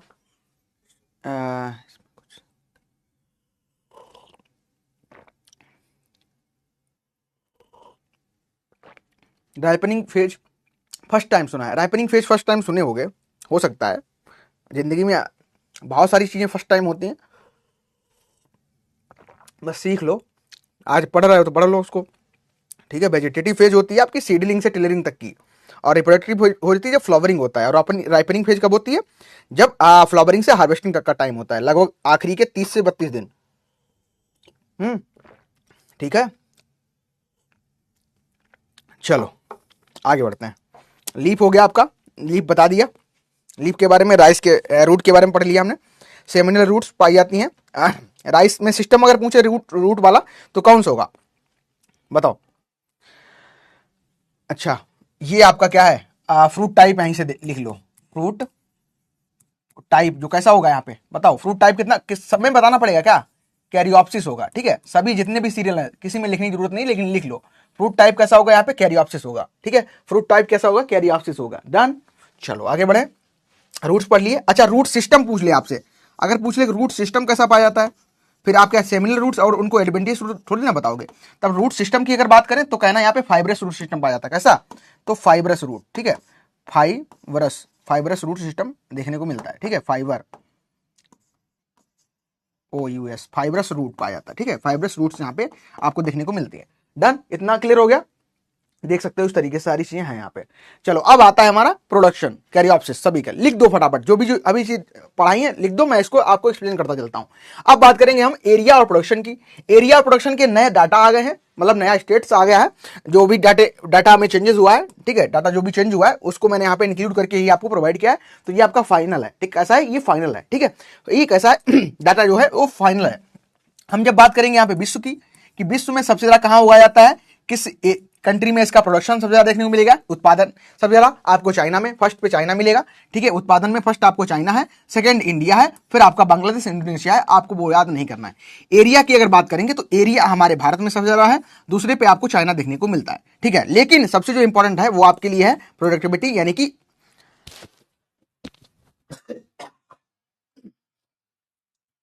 आज कुछ हो गया है गले में, नजर लग गई किसी की, है ना। प्रोडक्टिविटी की बात करें तो उत्पादकता क्या है, उत्पादकता। अब उत्पादकता सबसे ज्यादा देखने को जो आपको मिल रही है, किस कंट्री की मिल रही है अगर पूछ ले तो याद रखना ऑस्ट्रेलिया की है, दूसरे पे इजिप्ट है, तीसरे पे यूएसए है। पहले ये जापान हुआ करता था यहाँ पे प्रोडक्टिविटी में, ठीक है, जापान हुआ करता था और जापान में लगभग 54 कुंटल थी, ठीक है, 54 कुंटल आपको देखने को मिल रही थी। आप अगर टेक्स्ट बुक वगैरह पढ़ते होंगे तो वहां पे अभी मेंशन किया गया, लेकिन अभी हाल फिलहाल में चेंज हुई है, तो याद रखना आपकी सबसे ज्यादा उत्पादकता देखने को मिल रही है ऑस्ट्रेलिया में। अच्छा, अगर हम बात करें लार्जेस्ट इंपोर्टर जो राइस का है वो कौन है, तो इंडोनेशिया, इस चीज को याद रखना। सबसे बड़ा जो इंपोर्टर है वो कौन सा है, इंडोनेशिया, दूसरे पे फिलीपींस आता है, पहला ही याद रखना, दूसरा मत जाना आप लोग, ठीक है। चलो फिर आते हैं अपने प्यारे भारत में, यानी कि हमारा प्यारा भारत। और भारत की जब हम बात करेंगे, ठीक है, अपने प्यारे भारत की याद करेंगे तो कुछ स्टेट आपको याद रखने पड़ेंगे, जो यहाँ पे करंट का स्टेट्स आपको दिया है, डाटा यहाँ पे दिया गया है। प्रोडक्शन की अगर आप लोग बात करोगे तो प्रोडक्शन में फर्स्ट पे तेलंगाना पहुंच गया है, और तेलंगाना का लगभग 16.87 मीट्रिक टन यहाँ पे उत्पादन देखने को मिल रहा है। फिर दूसरे पे उत्तर प्रदेश है, फिर आपका वेस्ट बंगाल है, सेम वही पैटर्न आपको फॉलो किया जा रहा है एज अकॉर्डिंग टू फर्स्ट वाला, याद रखना ये इंपॉर्टेंट है उत्पादन में, ठीक है, उत्पादन में अभी स्टेट्स इसके चेंज हुए हैं, उत्पादन जो है, ठीक है, ये चेंज हुआ है। उत्पादन में आपको तेलंगाना फर्स्ट पे मिल रहा है। एरिया की बात करेंगे तो उत्तर प्रदेश का एरिया फर्स्ट पे आ जाएगा, और फिर आपका वेस्ट बंगाल का देखने को मिलेगा। अच्छा, प्रोडक्टिविटी सबसे ज्यादा इंपॉर्टेंट जो है वो पंजाब की देखने को मिल रही है, दोनों में। आप अगर वीट की बात करोगे तो लगभग 47.6 कुंटल प्रति हेक्टेयर, और यहाँ पे अगर आप लोग बात करोगे तो लगभग 64 कुंटल प्रति हेक्टेयर आपको प्रोडक्टिविटी पंजाब में ही देखने को मिल रही है, ठीक है। हाँ, कर रहा है, बिल्कुल सही बात है। ऑस्ट्रेलिया हमसे बहुत अच्छी फार्मिंग कर रहा है ना। ऑस्ट्रेलिया जो ऑर्गेनिक फार्मिंग है इसमें भी बहुत आगे हमसे, बहुत बहुत अच्छा है ऑस्ट्रेलिया का एग्रीकल्चर, ठीक है। चलो, लेकिन वो ये कंट्री छोटी छोटी है तो उस तरीके से सारी चीजें देखने को मिलती है। अब इस मैप में देख लो एक बार, मैप आपने अगर अपना जो एक जब आप लोग कह सकते हो 4th 3rd 5th में होंगे तो हो सकता है आपको एक 3D मॉडल दिया गया हो, हमें तो दिया गया था हमारे कॉलेज में। तो एक इस तरीके का आपका ग्राफिक टाइप प्रेजेंटेशन होता है, ग्राफ लाइक प्रेजेंटेशन होता है, इस तरीके का आप इस तरीके से आप दे सकते हो। और उसमें क्या होता है, इसमें कंट्रीज आपको फिल करनी पड़ती हैं, ठीक है, उसमें अलग अलग से आपको फिट करने पड़ते हैं खाने, आपको अलग अलग कंट्रीज के जो मैप होते हैं उनको दिया जाता है, ठीक है। कोई कंट्री मान चलो हमारी, कोई कंट्री क्यों कह रहा है, स्टेट मान चलो हमारा कैसा है, इस तरीके से फिल करना है, फिर इस तरीके से सारी चीजें हमको पूरी फिल करके पूरा जो भारत का मैप है ये देखने को मिल जाता था। और अब क्योंकि ये बचपन में अगर आपने किया होगा, नहीं भी किया तो इतना तो आपको याद ही होगा। यहाँ पे अगर आपको देख ले, यहाँ पे जो इस तरीके से आपको ये अलग कलर में जो देखने को मिल रहा है, ये हमारा मेजर राइस ग्रोइंग एरिया है। मेजर क्या है हमारा, ये हमारा मेजर राइस ग्रोइंग एरिया देखने को मिल रहा है। अब आप कहोगे सर ये क्यों बता रहे हैं हमको, इंपॉर्टेंट है क्या ये भी याद करना पड़ेगा? नहीं, ये नहीं याद करना पड़ेगा, याद करना पड़ेगा कि जो राइस ग्रोइंग एरिया नहीं है, पूछा क्या जाता है कि नॉन ट्रेडिशनल एरिया, क्या कि non traditional area for rice cultivation, ये पूछा जाता है, ठीक है, राइस कल्टीवेशन। ये आपका पीआईबी के द्वारा रिलीज की गई इमेज है, उसी को मैंने यहां पे बताया। तो अगर आप बात करोगे कौन सा है आपका, एक आपका पंजाबी आप करेक्ट करना, ठीक है। पंजाब जो है ये नॉन ट्रेडिशनल क्षेत्र है राइस को बोने के लिए। यानी कि नॉन ट्रेडिशनल एरिया वो एरिया होता है जहां पे उस क्रॉप के लिए सुइटेबल कंडीशन आपको देखने को नहीं मिल रही है, लेकिन फिर भी हम उगाते हैं। क्यों उगाते हैं? क्योंकि हमको प्रोडक्शन उसका ज्यादा चाहिए, है ना। और दूसरा अगर देखें, ये तो हमारी मतलब ह्यूमनिटी की बात हो गई, सभी को हमें भोजन खिलाना है, तो वो एक हो जाता है कि हम गलती भी करते हैं। क्योंकि आप देखते होंगे जो हरियाणा वाला रीजन है, नोएडा वाला रीजन है, दिल्ली वाला रीजन है, पंजाब वाला रीजन है, यहाँ पे अभी सेंट्रल ग्राउंड बोर्ड की एक रिपोर्ट आई थी, तो उन्होंने बताया कि इतना पानी डिप्लीट कर चुका है कि अब ना आगे जब कंडीशन देखोगे तो यहाँ पे पीने के लिए पानी बहुत ही ज्यादा कम हो चुका है। ठीक है, तो कहीं ना कहीं हम जो संसाधन है प्रकृति के द्वारा जो हमको दिए गए हैं, वो भी हम उनका स्कार्स नहीं सीवियर लॉस कर रहे हैं, उनको एकदम एग्जॉस्ट कर रहे हैं। ठीक है, तो वो भी कंडीशन है। तो आपको क्वेश्चन पूछा जाता है, तो क्वेश्चन आप लोग याद रखना कि नॉन ट्रेडिशनल एरिया जो राइस कल्टीवेशन के लिए है, ये कौन सा आपको देखने में पंजाब मिल रहा है। ठीक है, चलो मिट्टी भी तगड़ी है वहां की, हाँ मिट्टी भी तगड़ी है। चलो ठीक है, डन। अब आते हैं हम फाइनली हमारी स्पीसीज पे, क्योंकि यहां से हमें ज्यादा जानना पड़ेगा। और जानना क्या है बेसिकली कहें तो क्वेश्चन ही सीधे यहां से बनते हैं। टोटल अगर स्पीसीज की यहाँ पे चर्चा की जाए कि टोटल नंबर ऑफ स्पीसीज आपको कितनी देखने को मिल रही है राइस की क्लासिफिकेशन, या फिर हम बात करें स्पीसीज की, तो पहले तो इसका जीनस याद करना कौन सा है, ओराइजा। कौन सा है? ओराइजा। ठीक है, ओराइजा आपको इसका जीनस देखने को मिलता है। टोटल स्पीसीज मैंने आपको बताई थी 24 स्पीसीज आपको देखने को मिल रही हैं, लेकिन इसमें जो 22 ऐसी स्पीसीज हैं जो कि वाइल्ड फॉर्म में है, यानी कि इनको हम उगा नहीं सकते। ये कैसी हैं? ये जंगली हैं। ठीक है, अपने आप ये कैसी हैं? ये जंगली फॉर्म में होती हैं, वाइल्ड में अपने आप उगती हैं, और इनको हम उगाते नहीं। लेकिन दो ऐसी हैं जिनको हम उगाते हैं। अब दो जो है यहाँ पे जिनको हम उगाते हैं वो कौन कौन सी हैं, तो उनके बारे में हम जान लेंगे। एक जो है हमारी सटाइबा है। ठीक है, एक कौन सी है? एक सटाइबा है, जो फर्स्ट आपकी हो गई, ये कौन सी है? सटाइबा है।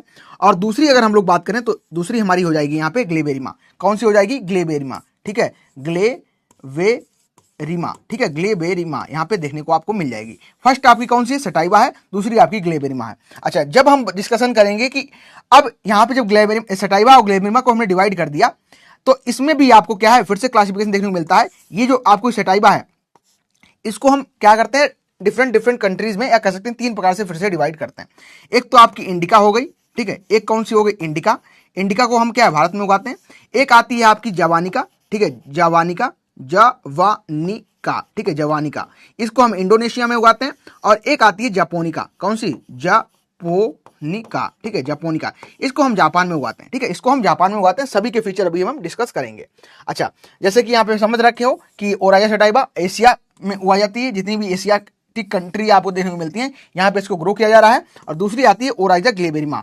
ओराइजा ग्लेबेरिमा, इसको आप अफ्रीकन राइस भी कह देते हो। ठीक है, चलो अब डिस्कशन करते हैं इनसे रिलेटेड। DDT सुने था क्या? किसकी बात कर रहे हो आप लोग? सर, छत्तीसगढ़ को अगर राइस बाउल बोलते हैं, फिर पंजाब में सबसे ज्यादा प्रोडक्टिविटी है। हाँ ठीक है, वो देखो जब बाउल की बात कर रहे हो, यहाँ पे एक और आपने देखा नहीं, अगर पिक्चर में होगा, देखो प्रोडक्टिविटी से नहीं डिसाइड हो रहा है कि उसको हम राइस बाउल किसको कहेंगे।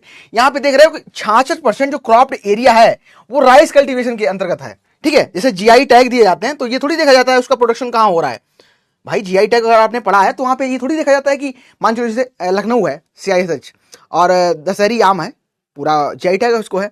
जैसे कि बहुत सारे स्टेट ऐसे हैं जहाँ पे, जैसे मिथिला मखाना की बात करोगे तो मखाना हो सकता है वहां पे ज्यादा ना हो रहा हो, लेकिन वो लोकेलिटी उसको अलाउ करती है, उसमें उस क्रॉप का चलन बहुत ज्यादा है, तभी इसको क्या है, छत्तीसगढ़ को हम बाउल कहते हैं। और एक और कॉन्सेप्ट इसके पीछे का है, देखो टाइम कम था तो नहीं सोचा इतना बताएं आपको, लेकिन सुन लो अब जब आप कह रहे हो कटोरा इसको क्यों कहते हैं। ठीक है, जो छत्तीसगढ़ है इसको कटोरा क्यों कहते हैं? जब राइस कल्टीवेशन छत्तीसगढ़ में होता है तो वहां की जो महिलाएं होती हैं वो अपने सर पे एक कटोरा टाइप बांध के, उनका स्टाइल का होता है, लकड़ी का वो बना हुआ, उसको पहन के खूब मतलब मस्त एकदम डांस किया करती हैं। तो इसलिए भी धान का उसको कटोरा हम लोग कह देते हैं। ठीक है, वो सारी चीजें अलग हैं, आपको सब बस यही याद रखना है। हाँ डन। और किसी को क्वेश्चन था? कैंसर से भी बहुत लोग पीड़ित हैं वहां पंजाब में due to excess use of urea. सही है, सही बात है। चलो, तो अब हम देखेंगे इसमें क्लासिफिकेशन। जब हमने क्लासिफिकेशन कर लिया तो कल्टीवेटेड स्पीसीज हमको 2 मिल गई। कौन कौन सी मिल गई? 2। तो पहला तो हमने यहाँ पे कौन सा, अच्छा एक छूट गया यहाँ पे, देखो बात करने के चक्कर में गलतियां हो जाती हैं।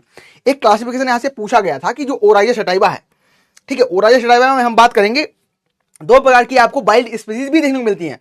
ठीक है, ओराइजा सटाइबा की 2 वाइल्ड और स्पीसीज है, ये JRF में क्वेश्चन पूछा गया है।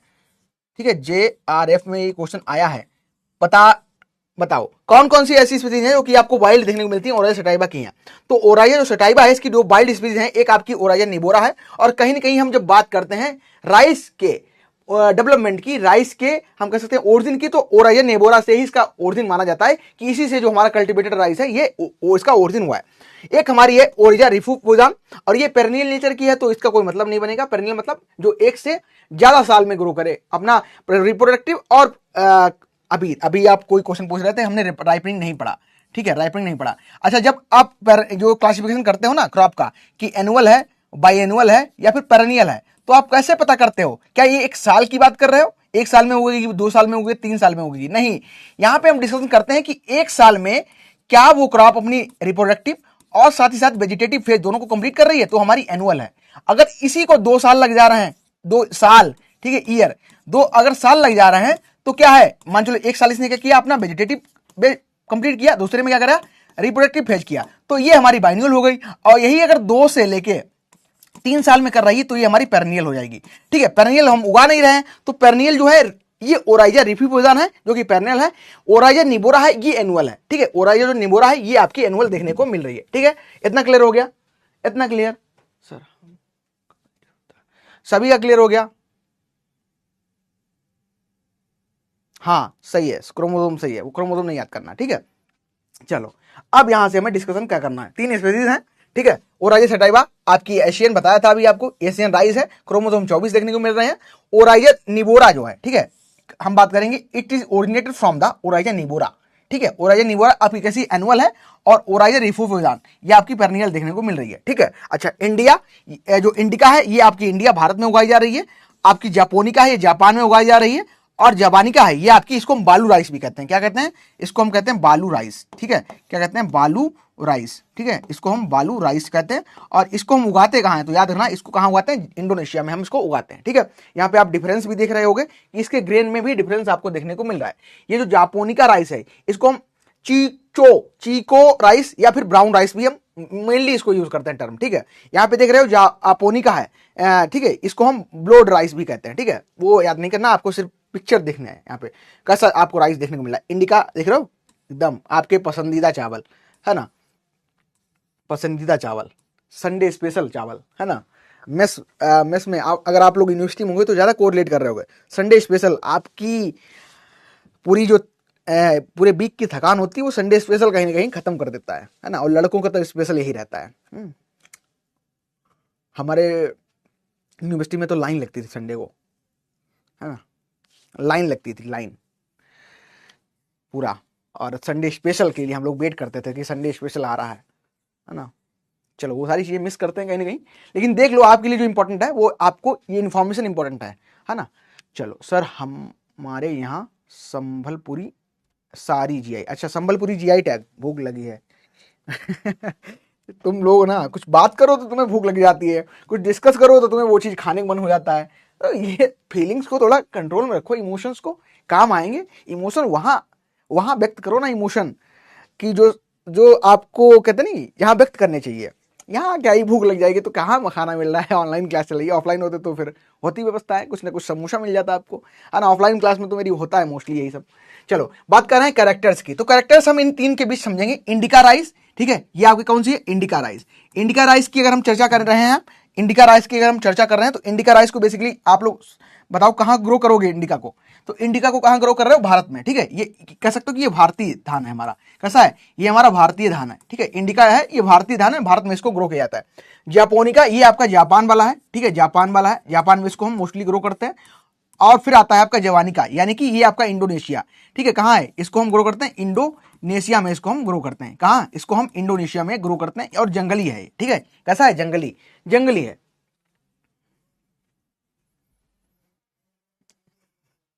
चलो फिर बात करेंगे इंपॉर्टेंट इसके फीचर कौन कौन से हैं। जैसे कि अगर हम बात करें मेनली ग्रो कहां किया जा रहा, तो आपको बता दिया। क्लाइमेट कैसे कैसे रिक्वायरमेंट है, यहां से भी क्वेश्चन आए हैं 1-2 बार, तो इसको आप लोग ध्यान रखना। क्लाइमेट में क्या याद रखना है कि जो आपका इंडिका है, अच्छा इंडिया का इंडिया का अगर मैं आपसे पूछूं क्लाइमेट कैसा है अपना भारत का, तो ट्रॉपिकल और सब ट्रॉपिकल है, ठीक है। इंडिया का कैसा है, ट्रॉपिकल और सब ट्रॉपिकल है। साथ साथ अगर हम बात करें जापानिका की, तो इसका कैसा है, सब ट्रॉपिकल से टेम्परेट है, ठीक है, सब ट्रॉपिकल से टेम्परेट है जापान वाला रीजन, ठीक है। फिर आता है आपका जापानिका, यहाँ पे ट्रॉपिकल और सब ट्रॉपिकल कंडीशन देखने को मिलती है। तो अब दो कंडीशन सेम हो गई तो क्वेश्चन नहीं पूछेगा आपसे एग्जामिनेशन में, है ना, फिर दो ऑप्शन समान कर देगा ना उसमें। तो क्वेश्चन हो सकता है आपसे पूछ ले कि जापानिका जो राइस है इसका कैसा आपको टेम्परेचर देखने को मिलता है, क्लाइमेट कैसा देखने को मिलता है, तो ये सब ट्रॉपिकल और टेम्परेट रीजन का देखने को मिल जाता है। कैसा, सब ट्रॉपिकल और टेम्परेट का देखने को मिलता है। अपना भारतीय है तो इसको तो याद करते ही चलो, ट्रॉपिकल और सब ट्रॉपिकल देखने को मिलेगा, ठीक है। चलो फिर आता है टिलरिंग, जैसा कि मैंने बताया था टिलरिंग में हम बात करेंगे कितने नंबर ऑफ टिलर्स निकल रहे हैं। अच्छा एक क्वेश्चन अगर आपको याद आ रहा हो बता दो, बता चलना कि बीट में मैंने आपको बताया था कि 1 स्क्वायर मीटर में, ठीक है, मान चलो 1 स्क्वायर मीटर में टोटल नंबर ऑफ जो हमारे टिलर्स होंगी ये कितने होंगे, बताओ। ये क्वेश्चन याद अगर हो तो बता दो फटाफट, किसी को भी अगर याद हो बता दो, उसको मेरी तरफ से एक चॉकलेट, बताओ। तो यहाँ पे जो टिलर्स की बात कर रहे हैं तो सबसे ज्यादा टिलर्स आपको भारतीय जो धान होता है इसमें देखने को मिलते हैं। यहाँ पे आपको हाई टिलर्स देखने को मिलते हैं, और जो सबसे कम है आपको जापानिका और जापानिका में देखने को मिलेगा। अभी पिक्चर भी दिखा दूंगा और क्लियर हो जाएगा। फिर बात करते हैं हाइट की। हाइट जो सबसे ज्यादा होती है, अब देखो जापानिका और जापानिका की बात कर रहे हैं तो एक तो आपको याद ही है जापान वाले लोग कितने होते हैं, इतने मतलब इतने होते हैं, वो ज्यादा ही कुछ छोटा कर दिया, इतने से होते हैं, ठीक है। तो ये तो छोटा ही होगा आपका, ठीक है। ये लो, इसकी जो हाइट होगी ये कैसी होगी, मीडियम होगी, ठीक है। और जो जापानिका है क्योंकि ये जंगल में उग रहा है, अब जंगली लोग वेस्ट इंडीज वाले, ठीक है, वेस्ट इंडीज वाले जो लोग एकदम लंबे से, है ना, 7-7 फुट के, तो क्या है जापानिका, यानी कि ये टाल होगा। ये कैसा होगा, ये आपका टाल होगा।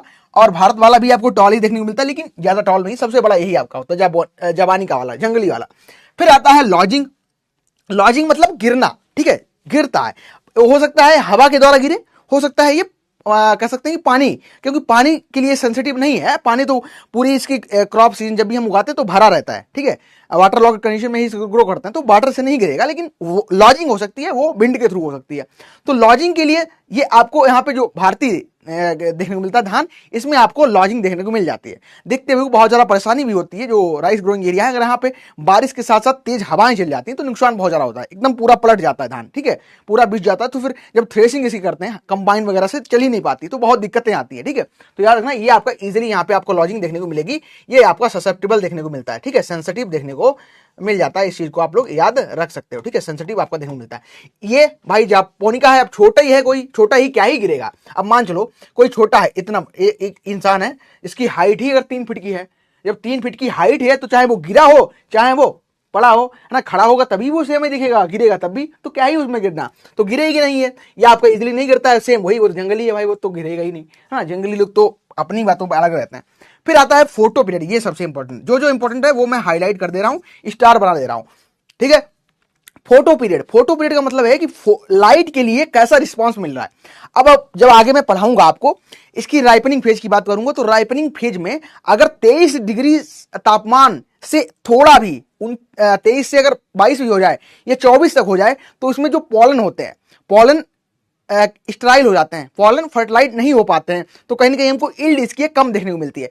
जब मैं बात कर रहा हूं 23 डिग्री तापमान की, तो 23 डिग्री तापमान यानी कि ये लाइट के लिए बहुत सेंसिटिव है क्रॉप, ठीक है। सेंसिटिव कौन सी होगी, तो भारतीय ये एकदम सेंसिटिव है, पॉलन फर्टिलाइज नहीं हो पाएंगे, पॉलन फर्टाइल नहीं होंगे तो क्या हुआ, सीड बनेगा ही नहीं। तो सेंसिटिव कौन की देखने को मिलती है, ये आपका कौन सा है, इंडिका, ये आपकी सेंसिटिव देखने को मिलती है। और भाई दोनों वो तो उनका कहना ही छोड़ो, वो तो कुछ उनका मतलब ही नहीं पड़ रहा है।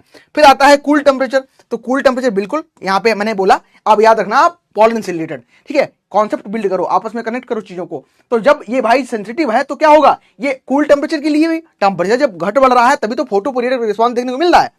भाई long day plant short day plant कब कह रहे हो, ताकि फोटो सेंसिटिव का लाइट का इफेक्ट देखने को मिल रहा है। अब लॉन्ग डे प्लांट कब कह रहे हो, 14 घंटा से ज्यादा चाहिए लाइट, कम चाहिए तो 12 घंटे से कम चाहिए, तो इसीलिए कह रहे हो ना। तो जब ये फोटो पीरियड रिस्पॉन्स आपको देखने को मिल रहा है तो बिल्कुल आपको जो टेम्परेचर का रिस्पॉन्स है ये भी देखने को मिलेगा, ठीक है, यहां भी देखने को मिलता है, ये भी सेंसिटिव आपकी देखने को मिल जाती है। फिर ये टॉलरेंट है दोनों, फिर वही बात कि जंगली है कहीं ना कहीं, वो भी छोटा ही है, वो तो उसका क्या ही बात करोगे।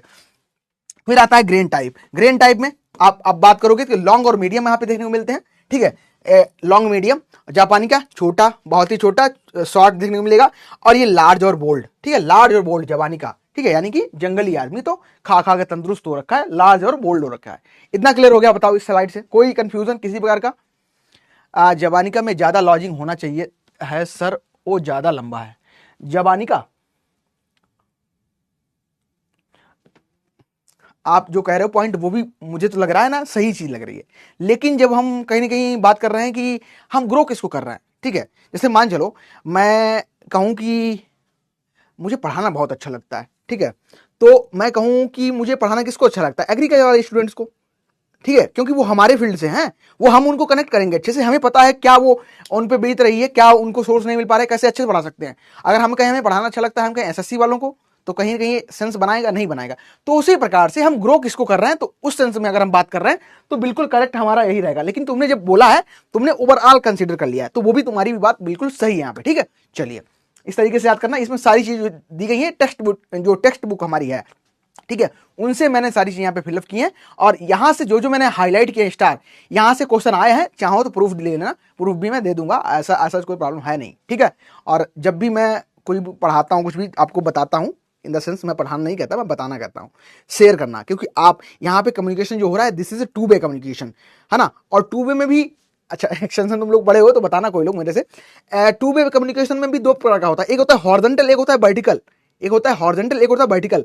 मैं वर्टिकल नहीं ट्राई करता हूं, मैं ट्राई करता हूं कि आपको हॉरिजॉन्टल कम्युनिकेशन मिले, यानी कि एक्सटेंशन टाइप में, कि आप भी मुझे कुछ बताओ, मैं भी आपको कुछ बता रहा हूं, लेकिन क्योंकि मैंने मेहनत बहुत ज्यादा की है आप लोगों से, ये मैं कह सकता हूं गर्व के साथ, तो मैं आपको ज्यादा बता सकता हूं, है ना। चलो, और सभी आप समझते हैं, तरीका आपको पता ही होगा, और कैसा लगता है क्लास, कैसी लगती है जो आपको डिटेल प्रोवाइड की जाती है, कैसा लगता है आपको थोड़ा एक्स्ट्रा चीजें बताना, कैसा लगता है सारा, थोड़ा रिस्पांस भी दिया करो आप लोग, थोड़ा अच्छा लगता है और मेहनत करने का जज्बा आता है आपसे। चलो क्लियर हो गया ये वाली स्लाइड, आगे बढ़े, आगे बढ़े, कोई डाउट इस स्लाइड से या कुछ भी अभी तक, बताओ फटाफट। क्लियर, मयंक, यशस्वी, क्वेश्चन पूछ लूं क्या कुछ, थोड़ा और बढ़ते हैं आगे, फिर पूछेंगे क्वेश्चन। ये देख रहे हो, इस पिक्चर के थ्रू देखो, इस पिक्चर में आपको सारी चीजें देखने को मिल रही हैं। यहाँ पे सिर्फ पेनिकल मैंने दिखाया है, और पेनिकल ही आप देख लो, क्योंकि जब जापानी का है तो कैसा है, ये यहां से ये देखे यहां तक पहुंच गया, ये लंबा इसका पेनिकल है, ठीक है। फिर आए आप जापानी जबोनिका में, जो जावानिका में, ठीक है, यहाँ पे क्या है, आपको थोड़ा यहाँ पे छोटा देखने को मिल रहा है। और इंडिका की बात करोगे तो क्या यहाँ पे, यहां से लेके इस तरीके से देखने को मिल रहा है, और ये थोड़ा मीडियम कर सकते हो। तो ये आपको इस तरीके से अगर आप देखोगे, ठीक है, इसका पेनिकल देखोगे, पेनिकल अगर आप देखोगे तो इस तरीके से आपको डिफरेंस देखने को मिल जाएगा, ठीक है। पेनिकल जब आप देखोगे तो इस तरीके से आपको डिफरेंस देखने को मिल जाएगा, ठीक है। देख भी लो ताकि आपको याद भी रहे, पिक्चर देखना जरूरी रहता है किसी भी क्रॉप की या कुछ भी, ठीक है। क्लियर, डन, बहुत परफेक्ट। आप वो साथी हो कि आपके साथ बस चला जाए तो कहीं ना कहीं आप बहुत अच्छा कर सकते हो। हमेशा आपको पढ़ाई नहीं चाहिए होती है, कभी कभी आपको मोरल सपोर्ट भी चाहिए होता है। Moral support in the sense, मैं हमेशा कहता हूँ जो मुझसे कनेक्ट हैं कि आप बढ़ो आगे, कभी भी खुश होना तो मुझे फ़ोन मत करना, कभी भी किसी प्रकार की कोई चीज़ या तुम्हें कुछ बहुत बढ़िया तुमने अचीव कर लिया तो मुझे फ़ोन करना। और सबसे बड़ी बात कि मुझे जब उस समय ज़रूर फ़ोन करना जब तुम्हारी लाइफ में कोई तुम्हें दिक्कत आए। दिक्कत इन द सेंस वो पढ़ाई से रिलेटेड हो सकती है, वो फाइनेंशियल हो सकती है, कैसी भी वो हो सकती है दिक्कत। अगर आपको अच्छा भी नहीं लग रहा, आज बात घर में नहीं अच्छा लग रहा, दोस्त से अच्छा नहीं लग रहा, तो आप एक काम करना, मुझसे फ़ोन करना, और मैं इतना तो जज्बा रखता हूं कि मैं उस दिन आपको खुश कर दूंगा, हंसा दूंगा, है ना। उस दिन आपको मैं कहीं ना कहीं मोटिवेट कर दूंगा, उस दिन आप फोन करो मुझे, है ना, उस दिन मुझसे बात करो। लेकिन जिंदगी में पहले तो मैं कहता हूं आप सभी से खुश रहो, जब भी क्लास में आओ गुड मॉर्निंग और साथ साथ स्माइली फेस। और जैसे कि अगर आपने स्माइली फेस नहीं भेजा, अगर आपने थोड़ा उदास भी हो, थोड़ा भी अगर भेजा, तो पक्का अगर आप टेलीग्राम पे कहीं ना कहीं कनेक्ट हो तो आई विल, जैसे ही टाइम मिलता है तो रिस्पॉन्स जरूर आपसे मैं ले लूंगा, है ना। टैग भी करता हूं पर्सनल आप सभी को। चलो ठीक है, आगे बढ़े। अब देखो यहाँ पे दूसरी जो हमारी इंपॉर्टेंट स्पीसीज है, जो कि हमारी ओराइजा ग्लेबेरिमा है। जब ओराइजा ग्लेबेरिमा की मैं बात कर रहा हूं तो इसको हम वेस्ट अफ्रीकन राइस कहते हैं, ठीक है। इसको वेस्ट अफ्रीका में मोस्टली उगाते हैं, और वेस्ट अफ्रीका में इसके अलावा इसका जो कल्टीवेशन एरिया है वेस्ट अफ्रीका ही है सिर्फ, इसके अलावा दूसरी कंट्री में इसका ग्रो किया नहीं जाता है। और ग्रो नहीं किया जाता है तो बेसिकली अब इसके कैरेक्टर से हम ज्यादा जानेंगे नहीं, इसके बारे में ज्यादा पढ़ेंगे नहीं, तो कुछ चीजें जो हमें जाननी चाहिए। ये प्रोन होती है लॉजिंग के लिए। प्रोन मतलब ऐसे छुआ और गिर गया, छुआ ही गिर गया, छुई मुई वाला है, ठीक है। तो ये आपका क्या है, कैरेक्टर है। प्रोन है किसके लिए, लॉजिंग के लिए। और पेनिकल सेटरिंग, पेनिकल सेटरिंग का मतलब क्या होता है, पेनिकल सेटरिंग अगर आपको मैं समझाऊं तो जिसने तिल का प्लांट देखा है, तिल्ली देखी हो, तिल तिल तिल देखी हो, सिसमम देखी हो, सिसमम, ठीक है, उसमें आपको समझ आएगा कि क्या होता है। जैसे थोड़ी हार्वेस्टिंग पहुंच जाती है तो एकदम स्कैटर कर जाते हैं, खुल जाते हैं, दाना गिर जाता है, ठीक है, स्कैटर ओपन हो गया और दाना गिर गया राइस। तो ये स्कैटरिंग यहाँ पे देखने को मिलती है, तभी इसको हम ग्रो नहीं करते हैं। अब भाई जब पका और स्कैटरिंग हो गई, दाना गिर गया, हमें वही चाहिए था, तो फिर कहीं ना कहीं हमें प्रॉब्लम देखने को मिलती है। इसकी एक इंपॉर्टेंट वैरायटी है, इसको याद रखना, CG14 आपको देखने को मिल रही है, ठीक है। CG14 आपको वैरायटी देखने को मिल रही है। अच्छा, ये जो पिक्चर यहाँ पे देख रहे हो, एक बार क्या हुआ, जब मैं क्लास ले रहा था तो मैंने इस फोटो को सबसे शुरुआत ही मेरी इसको लेके चला गया और मैंने पूछा कि आज हम पढ़ेंगे राइस कल्टीवेशन। बच्चे कह रहे सर पपीता लेके आए हो, ये आपको भी तो पपीता नहीं लग रहा है? ये इस तरीके से इसका राइस जो है, देखो छोटा गोलू मोलू सा, इस तरीके से आपको ये राइस देखने को मिलता है, ठीक है। बहुत क्यूट है, लेकिन वही क्यूट है तो फिर कहीं ना कहीं दिक्कत क्रिएट करता है। क्यूट लोग ही तो दिक्कत करते हैं क्रिएट, है ना। तो ये स्कैटरिंग प्रॉब्लम देखने को मिलती है, ठीक है। स्कैटर खुल जाता है इसका छिलका और दाना अलग हो जाता है, ठीक है। क्लियर हो गया? चलो, ये आपका देखने को मिलेगा। वेस्ट अफ्रीका में ग्रो किया जा रहा है। लॉजिंग के लिए ये कैसा है, प्रोन है और पेनिकल सेटलिंग देखने को मिलती है। वैरायटी जो इंपॉर्टेंट है वो आपकी CG14 देखने को मिल रही है। चलो, अब ये चाहिए वाला बता दिया मैंने स्लाइड, तो इसको देख सकते हैं। और कुछ चीजें हैं वो कि आपके यहाँ पे मेंशन की गई हैं, ठीक है। एक इनपुट रिस्पांस वाला यहाँ पे मेंशन होगा कि इनपुट रिस्पांस मतलब क्या होता है कि जितना ज्यादा आप लगाते हो, ठीक है, जितना ज्यादा आप लगाते हो उससे हमको कितना मिल रहा है। मान चलो आपने 1 साल लगा दिया, ठीक है, तैयारी करते हुए, तो आपको सिलेक्शन हो जाए तो डन है। अगर सिलेक्शन नहीं होता है तो क्या है, आपको रिस्पांस नहीं मिलेगा। तो उसी प्रकार से इनपुट आउटपुट रिस्पांस होता है। तो जो इनपुट आउटपुट रिस्पांस है ये आपको इंडिका में आपको पुअर देखने को मिलता है, ठीक है। अगर आप ज्यादा इनपुट लगा दोगे, मान चलो आपने कहा इस बार तो मैं पूरे एरिया में नाम छा दूंगा अपना, है ना, पूरा भर भर के बोरी भर भर के कट्टा फेंकूंगा, है ना, राइस में खूब ग्रोथ करूंगा, नहीं ग्रोथ होगी, नहीं अच्छा मिलेगा आपको, ठीक है। हाई रिस्पांस के लिए अगर हाई इनपुट दोगे तो रिस्पांस अच्छा नहीं मिलेगा, ठीक है। फिर अगर आपकी जापोनिका की बात करें तो हाई इनपुट रिस्पांस यहां पे देखने को मिलता है, हाईएस्ट प्रोडक्टिविटी इसी की होती है, ठीक है। याद रखना कि प्रोडक्टिविटी सबसे ज्यादा किसकी देखने को मिलती है, प्रोडक्टिविटी सबसे ज्यादा अगर आपसे पूछ ले किस राइस की देखने को मिलती है, तो आप लोग बता देना किसकी मिलती है, आपको जापोनिका, ठीक है, जापोनिका की देखने को मिलती है सबसे ज्यादा प्रोडक्टिविटी। डन। चलो, याद रखना। और तो सारी चीजें मैंने आपको बता दी हैं। रिस्पॉन्स और सी डॉर्मेंसी आपकी इसमें प्रेजेंट होती है, ठीक है, ये याद रखना 2 चीजें। फिर आता है हमारा क्लाइमेट। बहुत सही, ऐसे ही लिख दो। जो कठिन चीजें हो, जो नई बार मतलब पहली बार पढ़ रहे हो, नई बार पढ़ना क्या होता है, पढ़ते तो हो ही है आप लोग। तो जब भी कुछ भी आपको नया मिले स्लाइड में, तो आप सबसे मैं यही कहूंगा कि आप लोग उसको लिख दो। जब एक बार लिख दोगे और आपके दिमाग में जब लिखते हो ना चीजें चली जाती हैं, लिख दिया करो। नई चीज कोई मिल रही है लिख दो, क्योंकि पहले तो रिवीजन हो ही रहा है ना क्लास में आपका। फिर आता है क्लाइमेट, यानी कि जलवायु, ठीक है। जलवायु कैसी चाहिए, तो जलवायु में बेसिकली जो राइस है इसको हम तीनों ऋतु में उगाते हैं, असमन बोरो कह देते हैं उसको, ठीक है। लेकिन ये है कैसा, तो ये C3 प्लांट है और शॉर्ट डे प्लांट है। कैसा है, शॉर्ट डे प्लांट है। C3 शॉर्ट डे प्लांट है और ये पूछा गया है, ठीक है। JRF, UP CATET, state PCS, बहुत सारे एग्जाम में और बहुत सारे एग्जाम में ये पूछा गया है कि राइस कैसी क्रॉप है, तो हॉट और ह्यूमिड ऑप्शन में आता है, सीधे टिक कर देके आगे बढ़ जाना, ठीक है। चलो, फिर आता है ये टेम्परेचर इसके जर्मिनेशन के लिए लगभग 27 डिग्री सेल्सियस चाहिए होता है, ठीक है। ऑप्टिमम टेम्परेचर अच्छी ग्रोथ हो सके तो 25 से 30 डिग्री सेल्सियस चाहिए होता है। और आप बात करोगे मैच्योरिटी के टाइम, तो मैच्योरिटी के टाइम इसको लगभग 30 से 25 डिग्री सेल्सियस तापमान देखने को मिलता है। याद रखना, जो ग्रेन फिलिंग सबसे अच्छी देखने को मिलती है, ठीक है, ग्रेन फिलिंग जो सबसे अच्छी देखने को मिलती है ये 23 डिग्री पे देखने को मिलती है। 23 डिग्री सेल्सियस पे ग्रेन फिलिंग बहुत अच्छी देखने को मिलती है, ठीक है, अच्छी देखने को मिलती है। अगर सॉइल की बात करेंगे तो सबसे जो परफेक्ट सॉइल तो वैसे तो क्ले लोम होगी, लेकिन क्ले में भी अच्छा रिस्पॉन्स देता है। क्वेश्चन पूछा था कि इसका पीएच कितना है, तो पीएच आप लोग याद रख सकते हो कि 5.5 पीएच आपको अच्छा माना जाता है। और स्लाइटली अगर एसिडिक हो तो वो कंडीशन और अच्छी होती है राइस को ग्रो करने के लिए, ठीक है। स्लाइटली एसिडिक अगर कंडीशन है तो बहुत अच्छी मानी जाती है राइस को ग्रो करने के लिए, ठीक है। ये इंफॉर्मेशन याद कर लो आप लोग। हॉट और ह्यूमिड का है, आपको सबसे जो इंपॉर्टेंट टेम्परेचर है 23 डिग्री सेल्सियस याद रखना है। यहाँ पे आपको पॉलन फर्टिलिटी अच्छी देखने को मिलती है। और पॉलन के लिए जो न्यूट्रिएंट रिस्पॉन्सिबल होता है, कोई बता सकता है, न्यूट्रिएंट जो रिस्पॉन्सिबल है, रिस्पॉन्सिबल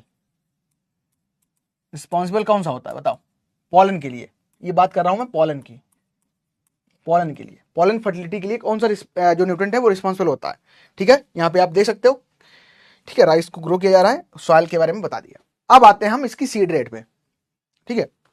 सीड रेट, तो सीड रेट बेसिकली जब राइस को हम ग्रो करते हैं तो इसको बहुत तरीके से ग्रो करते हैं, मतलब बहुत से टाइप होते हैं इसको ग्रो करने के लिए। वैसे अगर हम लोग बात करें तो दो टाइप आप याद रख सकते हो। एक तो होता है सीधे ट्रांसप्लांटिंग करके, यानी कि हम क्या करेंगे, बोरान। बहुत सही, अच्छा, परफेक्ट आंसर सही है तुम्हारा, ठीक है। तो जब हम बात कर रहे हैं राइस की, तो यानी कि इसको हम जब इसका प्रोडक्शन करते हैं, यानी कि इसको हम ग्रो करते हैं, तो दो प्रकार होते हैं। मेन इंपॉर्टेंट पार्ट दो ही है, एक तो आपका ट्रांसप्लांटिंग हो गया और एक आपका सीडलिंग हो गया, ठीक है। ट्रांसप्लांटिंग के बहुत सारे मेथड है, ठीक है। ट्रांसप्लांटिंग के बहुत सारे मेथड आपको देखने को मिलते हैं। एक तो आपका जो सीडलिंग है उसमें आप ग्रो करते हो। तो अब अगर हम लोग बात करेंगे यहाँ पे कौन कौन से ऐसे मेथड है जिसके थ्रू हम राइस को उगा सकते हैं, तो उसमें जो सबसे इंपॉर्टेंट मेथड आपको देखने को मिलते हैं, वहां पे उनकी सीड रेट और उनसे रिलेटेड क्वेश्चन आपसे कुछ पूछे जाते हैं, उनको मैं डिटेल में करवाऊंगा, ठीक है। ध्यान से पढ़ना। यहाँ पे बात करेंगे सबसे पहले जो हम करते हैं इसमें छिड़कावा मेथड अपनाते हैं, ठीक है। छिड़कावा मेथड अपनाते हैं, और छिड़कावा मेथड यानी कि ब्रॉडकास्टिंग जो सीधे हम डायरेक्ट अगर करेंगे तो लगभग हमको 100 किलोग्राम, या फिर अगर आपको ऑप्शन में 80 से 100 किलोग्राम मिलता है तो आप करेक्ट कर दोगे। कितना? 80 से 100 केजी।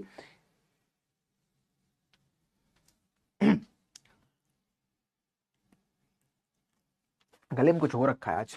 फिर आता है दूसरा ड्रिलिंग, ठीक है। ड्रिलिंग, अगर आप ड्रिलिंग के थ्रू कर रहे हो तो ड्रिलिंग आपको 60 किलोग्राम देना है। बीज कितना देना है? 60 किलोग्राम देना है। 60 से 80 अगर मिलता है तब भी याद रखना, 60 एक याद रखो भी, ठीक है। फिर आता है हाइब्रिड राइस। हाइब्रिड राइस की अगर मैं बात करूं तो लगभग 15 किलोग्राम आपको, या 15 से आपको 20 किलोग्राम, 15 याद रखना, 15 किलोग्राम आपको बीज डालना पड़ेगा। एक आता है डोपिंग मेथड, ठीक है। डोपिंग मेथड ये फिलीपींस के द्वारा सबसे पहले याद किया गया था। भारत में सबसे पहले टीएनयू में आया, टीएनयू में सबसे पहले इसकी नर्सरी ग्रो की गई, वो सारी चीजें। डोपिंग मेथड में क्या है, यहाँ पे आप याद रखना, यहाँ पे हेक्टेयर नहीं, इसकी यूनिट चेंज रहती है। और इसमें हम क्या करते हैं, जब नर्सरी डालते हैं डोपिंग मेथड में, तो डोपिंग मेथड में हम क्या करेंगे, कोई मेट ले लेंगे, प्लास्टिक की मेट ले लेंगे या लोहे की कोई चादर ले लेंगे, उसके ऊपर बीज डाल देंगे। बीज डालेंगे कितने? लगभग 1 स्क्वायर मीटर में हम क्या करेंगे, लगभग हम 3 से 4 किलोग्राम सीड डाल देंगे, ठीक है। इतना सीड यहाँ पे डाल देंगे, या 1.5 किलोग्राम भी कभी कभी आप 1.5 से 3 देखते होगे, ठीक है, याद रखना। तो डाल दोगे और फिर क्या करोगे, पानी छिड़कोगे, पानी छिड़कोगे, ठीक है, तो वो ग्रो हो जाएगी। और लगभग सीडलिंग तैयार होती है 11 से 14 दिन में, यहाँ पे तैयार हो जाती है, ठीक है।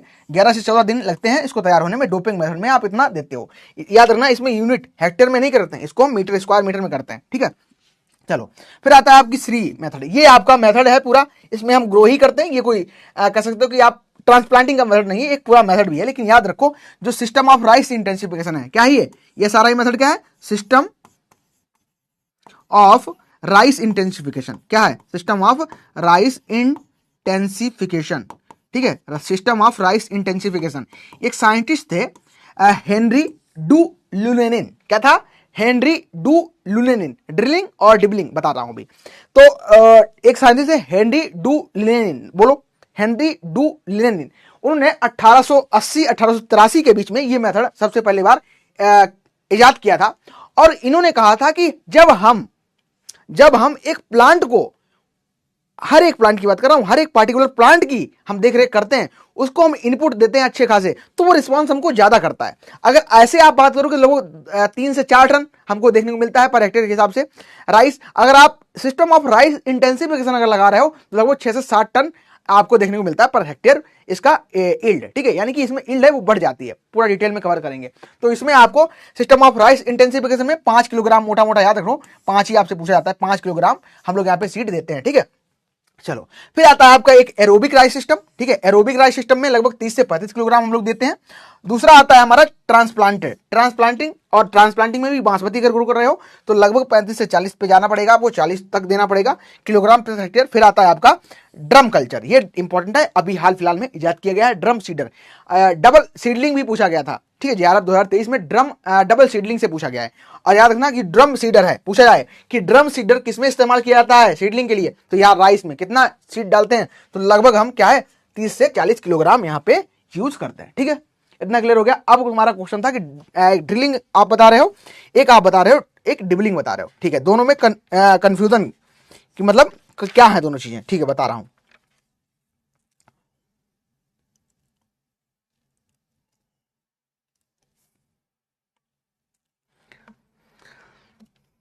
इतना क्लियर हो गया, ये बता दो, इतना क्लियर हो गया। जो यहां पे ड्रिलिंग दिया है, ठीक है, ड्रिलिंग, इसको आप एक काम करो, डिबलिंग लिख लो।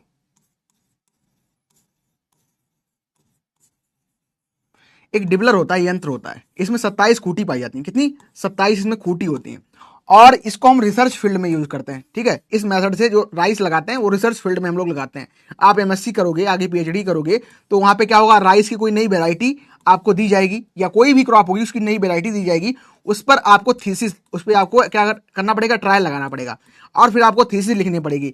यानी कि आपको कोई क्रॉप को ग्रो करना है एक फील्ड में, ठीक है, आपको प्लांट ग्रो करना है, कोई भी क्रॉप हो सकती है, और उस पर आपको कुछ चेक करना है। मान चलो आपने थीसिस की, वो इल्ड पे हुई, कि अगर आप इल्ड चेक कर रहे हो, अगर आप डिबलिंग मेथड के थ्रू लगा रहे हो, डिबलिंग मेथड के थ्रू आपने राइस लगाया तो इल्ड क्या होगी, घटेगी बढ़ेगी, ये आपको प्रोजेक्ट दिया गया, इसको आपको चेक करना है। तो इसको आप कैसे चेक करोगे, तो आप करोगे उसको ट्रायल लगाओगे पहले। ठीक है, ट्रायल लगाओगे तो यहाँ पे सीड होता है वो आपको कम दिया जाता है। ठीक है, सीड जो होता है कम, भाई आपको पूरा थोड़ी दे देंगे, पूरा जाओ यूनिवर्सिटी बर्बाद करके रख दो, है ना। आपको देंगे 2 से 4 किलोग्राम, 2 से 3 किलोग्राम, 1 किलोग्राम, हो सकता है कोई यूनिवर्सिटी ज्यादा ही कंजूस हो तो आपको 50-500 ग्राम भी दे सकती है। ठीक है, चलो इससे ट्रायल लगा के दिखाओ हमको क्या रिजल्ट मिल रहा है। तो उस मेथड में हम लोग क्या डिबलिंग या ड्रिलिंग पे चले जाते हैं। ठीक है, डिबलिंग याद रखो, ड्रिलिंग तो नहीं पूछेगा, ड्रिलिंग नहीं पूछेगा, लेकिन डिबलिंग पूछेगा। तो डिबलिंग में 60 किलोग्राम पर हेक्टेयर के हिसाब से हम जाते हैं। अब मैंने कहा कि इसको क्यों यूज कर रहे हैं, क्योंकि यहाँ पे सीड कम है, सीड कम है, और दूसरा यहाँ पे क्या है, रिसर्च ट्रायल जो है वो आपके डिबलिंग मेथड पे लगाए जाते हैं। ठीक है, डिबलर द्वारा लगाए जाते हैं। क्योंकि किसान क्यों नहीं लगाता है, फार्मर इसलिए नहीं लगाता क्योंकि वो डिबलर है। अब डिबलर भाई 27 खूटी है, 27 खूटी वाले इस तरीके से डिबलर होता है, इस तरीके से उसमें खूटी होती हैं। ये सरफेस है, मान चलो ये आपका सरफेस है, यहाँ पे ऐसे से रख के जाओगे तो छेद बन जाएंगे, गड्ढे। ठीक है, छोटे छोटे गड्ढे बन जाएंगे, तो उनमें आप राइस डालते जाओगे, उनके लिए एक्सपेंसिव हो जाएगा, कॉस्ट ज्यादा आएगी किसान को। ठीक है, तो यही आपका मेथड निकल के आता है। ठीक है, क्लियर हो गया, क्लियर हो गया, कोई कंफ्यूजन अब तो नहीं है, बताओ बताओ। अच्छा, कल एक कोई क्वेश्चन आप ही में से कोई था कि राइस वीट का कोई हाइब्रिड पूछा था क्या, आप में से कोई था कोई वीट का हाइब्रिड सीडेड पूछा था क्या, बताओ, अगर पूछा हो तो बता देता हूं मैं। इंपॉर्टेंट नहीं था, तभी नहीं कवर किया था, उसमें लिखा नहीं था, क्योंकि वीट आप मोस्टली हाइब्रिड कौन ही लगाता है, आपने सुना भी नहीं होगा। अगर पूछा हो तो बता देता हूँ, 67 होता है, 67 किलोग्राम प्रति हेक्टेयर, है ना। आप सही कर सकते हो, 65 से 70 के बीच मिले, 60 से 70 में सही कर सकते हो आंसर। ठीक है, वैसे एग्जैक्ट 67 होता है। ठीक है, हमें याद आ गया, शायद क्वेश्चन ने पूछा था। ठीक है, इतना क्लियर हो गया, याद कर लेना, इंपॉर्टेंट है, सब कुछ याद ही करना है। देखो इसमें मैं समझा सकता हूं जो चीजें हो सकती हैं, और सब आपको याद ही करना है यहाँ पे। डन, क्लियर, चलो चलो बढ़ते, फिर आगे बढ़ो। ये आप देख रहे हो, ठीक है, यहाँ पे आप देख रहे हो, सबसे पहले आपको क्या देखने को मिल रहा है, ये क्या मिल रहा है, ये राइस क्या किया जा रहा है, इसमें डोपिंग मेथड में इसको हम मेट नर्सरी पैडी कह देते हैं, यहाँ पे ग्रो किया जा रहा है। ये आपकी सीड्स हैं, यहाँ पे इन्होंने राइस डाल दिया और ये बराबर कर देंगे इस तरीके से। 1 स्क्वायर मीटर है आपका ये। ठीक है, ये क्या है, ये 1 स्क्वायर मीटर आपका खाना यहाँ पे लिया है इन्होंने। कोई चादर हो सकती है, कोई भी सीट हो सकती है, कोई प्लास्टिक कवर हो सकता है, उसके ऊपर आप डाल सकते हो। ये फर्श भी हो सकती है, फर्श के भी डाल दो, कोई दिक्कत वाली बात नहीं। यहाँ पे आपने डाल दिया इस तरीके से, देखो एरिया इन्होंने नाप लिया 1 स्क्वायर मीटर, और यहाँ पे इन्होंने राइस को डाल दिया। फिर राइस डाल रहे हैं तो क्या होगा, इस तरीके से आपको मेट मिल जाएंगे। ठीक है, इस तरीके से आपको मेट्स मिल जाएंगे, इसको हम डोपिंग या मेट नर्सरी मेथड कहते हैं। और जब आप निकालोगे तो आपको इस तरीके से देखने को मिल जाएगा, इस तरीके से। और राइस की जो पूरा यहाँ पे है ये देखने को मिल जाएगा, ये डोपिंग मेथड है। इसमें क्या है, लगभग 11 से 14 दिन में, ठीक है, डेज आफ्टर ट्रांसप्लांट सोइंग कह सकते हो, आपकी जो सीडलिंग है तैयार होती है। ठीक है, और याद रखना, राइस की जो हम लोग ट्रांसप्लांटिंग करते हैं उसको कहे कि प्लांट नहीं, वो सीडलिंग होती है। क्या है आज के, बस अच्छा इतना ही। चलो इसको स्लाइड को खत्म कर लेते हैं, फिर बढ़ते हैं। अच्छा, राइस का ये ट्रेडिशनल एरिया है, ट्रेडिशनल मेथड है। इसमें देखो इस तरीके से आपने देखा होगा कि गांव में हमारे मोस्टली यही अपनाया जाता है, ये ट्रेडिशनल मेथड है। ठीक है, ये आपका DRS है, यानी कि डायरेक्ट सीडिंग राइस की करते हैं। ठीक है, फिर आपका आता है श्री, ये आपका श्री पद्धति है। ठीक है, सिस्टम ऑफ राइस इंटेंसिफिकेशन है। और ये देख रहे हो, ये कौन सा है, छिड़कावा, ब्रॉडकास्टिंग है। ठीक है, ये आपको कौन सा देखने को, ब्रॉडकास्टिंग देखने को मिल रहा है। ठीक है, silicon provide thick cuticle layer which function as a barrier against insect pest. आपने तो मेरा कॉपी कर लिया चलो कोई नहीं, सही है, बहुत अच्छी बात लिखो, और सही भी है ये। ठीक है, हाँ मैंने पढ़ाया था वहां पे YT पे। ये देख रहे हो ड्रम कल्चर है ये आपका, ये क्या है, ड्रम सीडर, ये आपका क्या है, ड्रम सीडर है। ठीक है, ये ड्रम सीडर मेथड के थ्रू अपना रहे हैं। और ड्रम सीडर में आपको बताया था, याद रखना, देखो जो जो इंपॉर्टेंट है आपको कहीं नहीं मिलेगा, वो इस क्लास में मिलेगा। लगभग 30 से 40 किलोग्राम हम लोग यहाँ पे देते हैं। ठीक है, ड्रम सीडर में कितना देंगे, तो लगभग आप कितना 30 से 40 किलोग्राम यहाँ पे दे रहे हो, 30 से 40 kg पर हेक्टेयर आप लोग यहाँ पे दे रहे हो। ठीक है, डन। फिर ये देख रहे हो, what is this is a system,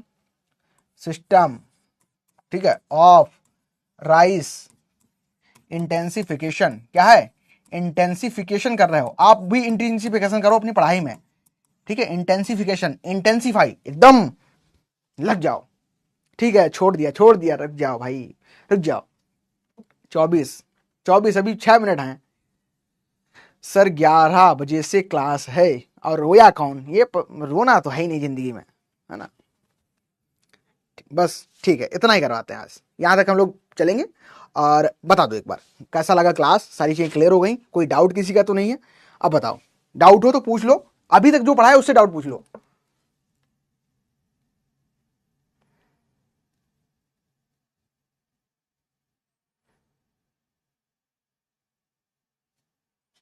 बताओ, हम लोग यहाँ ज्यादा ट्रांसप्लांटिंग यूज होता है, अच्छा हाँ होता होगा बिहार में। बताओ, क्लियर सारी चीजें? क्वेश्चन कर लें, एमसीक्यू करे हुए? बताओ, इतना बोला हूं मैं, इतना बोल रहा हूं, मतलब इतनी ज्यादा क्लासेस हो जा रही हैं। ये जो पीछे हमारा जबड़ा नहीं होता है, यहाँ पे जो हमारी स्किन कनेक्ट रहती है दांतों के साथ, ठीक है, तो वो फट ऐसी गई है। क्लियर? ठीक है, जाओ आराम से मस्त क्लास करो। और प्रोडक्शन एंड प्रोडक्टिविटी डिफरेंस, अच्छा प्रोडक्शन की बात करोगे तो प्रोडक्शन में कि आपके एक एरिया में टोटल कितना प्रोडक्शन हुआ है, और प्रोडक्टिविटी की बात करोगे, उत्पादकता की, तो पर यूनिट एरिया काउंट करते हैं। ठीक है, क्वेश्चन पूछे तो सब याद हो जाएगा, ठीक है, याद हो जाएगा। तो समझ रहे हो, अलग हो चुका है, कोई नहीं, क्लास नहीं बंद होगी आपकी, है ना। यही जोश, यही जज्बा चलता रहेगा हमेशा। डन? एक क्वेश्चन पूछ लूं, एक क्वेश्चन मात्र बता दो फिर जाओ। एक क्वेश्चन, एक मात्र, एक छोटा छोटा सा, ज्यादा नहीं, छोटा सा क्वेश्चन, ठीक है, बता दो। क्वेश्चन है कि वाई प्रोडक्ट ऑफ राइस, ठीक है, राइस का कौन सा इसमें बायो प्रोडक्ट है? ऑप्शन ए सिलिका जेल, ठीक है, बी ऑप्शन करना, बी ऑप्शन करो, कह सकते हैं हम इसमें राइस जेल हो, सिलिका जेल हो गया, चारकोल लिख लो, चारकोल लिख लो, सी ऑप्शन में लिख लो, यहां पे लिख लो बी एंड ए बोथ लिख लो, और डी में लिख लो बगेसिस। अब हमें लगता है कि आप लोग कर नहीं पाओगे इस क्वेश्चन को, कठिन क्वेश्चन दे दिया। बताओ फटाफट आंसर कर दो फिर जाओ। ठीक, बिल्कुल सही, बताओ।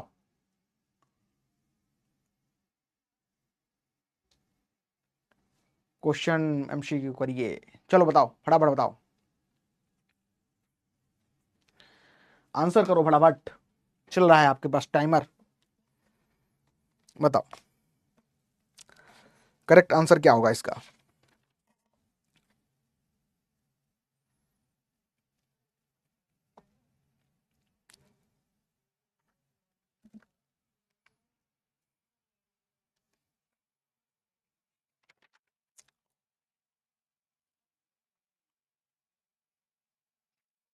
ठीक है, आ गया होगा आंसर आई थिंक।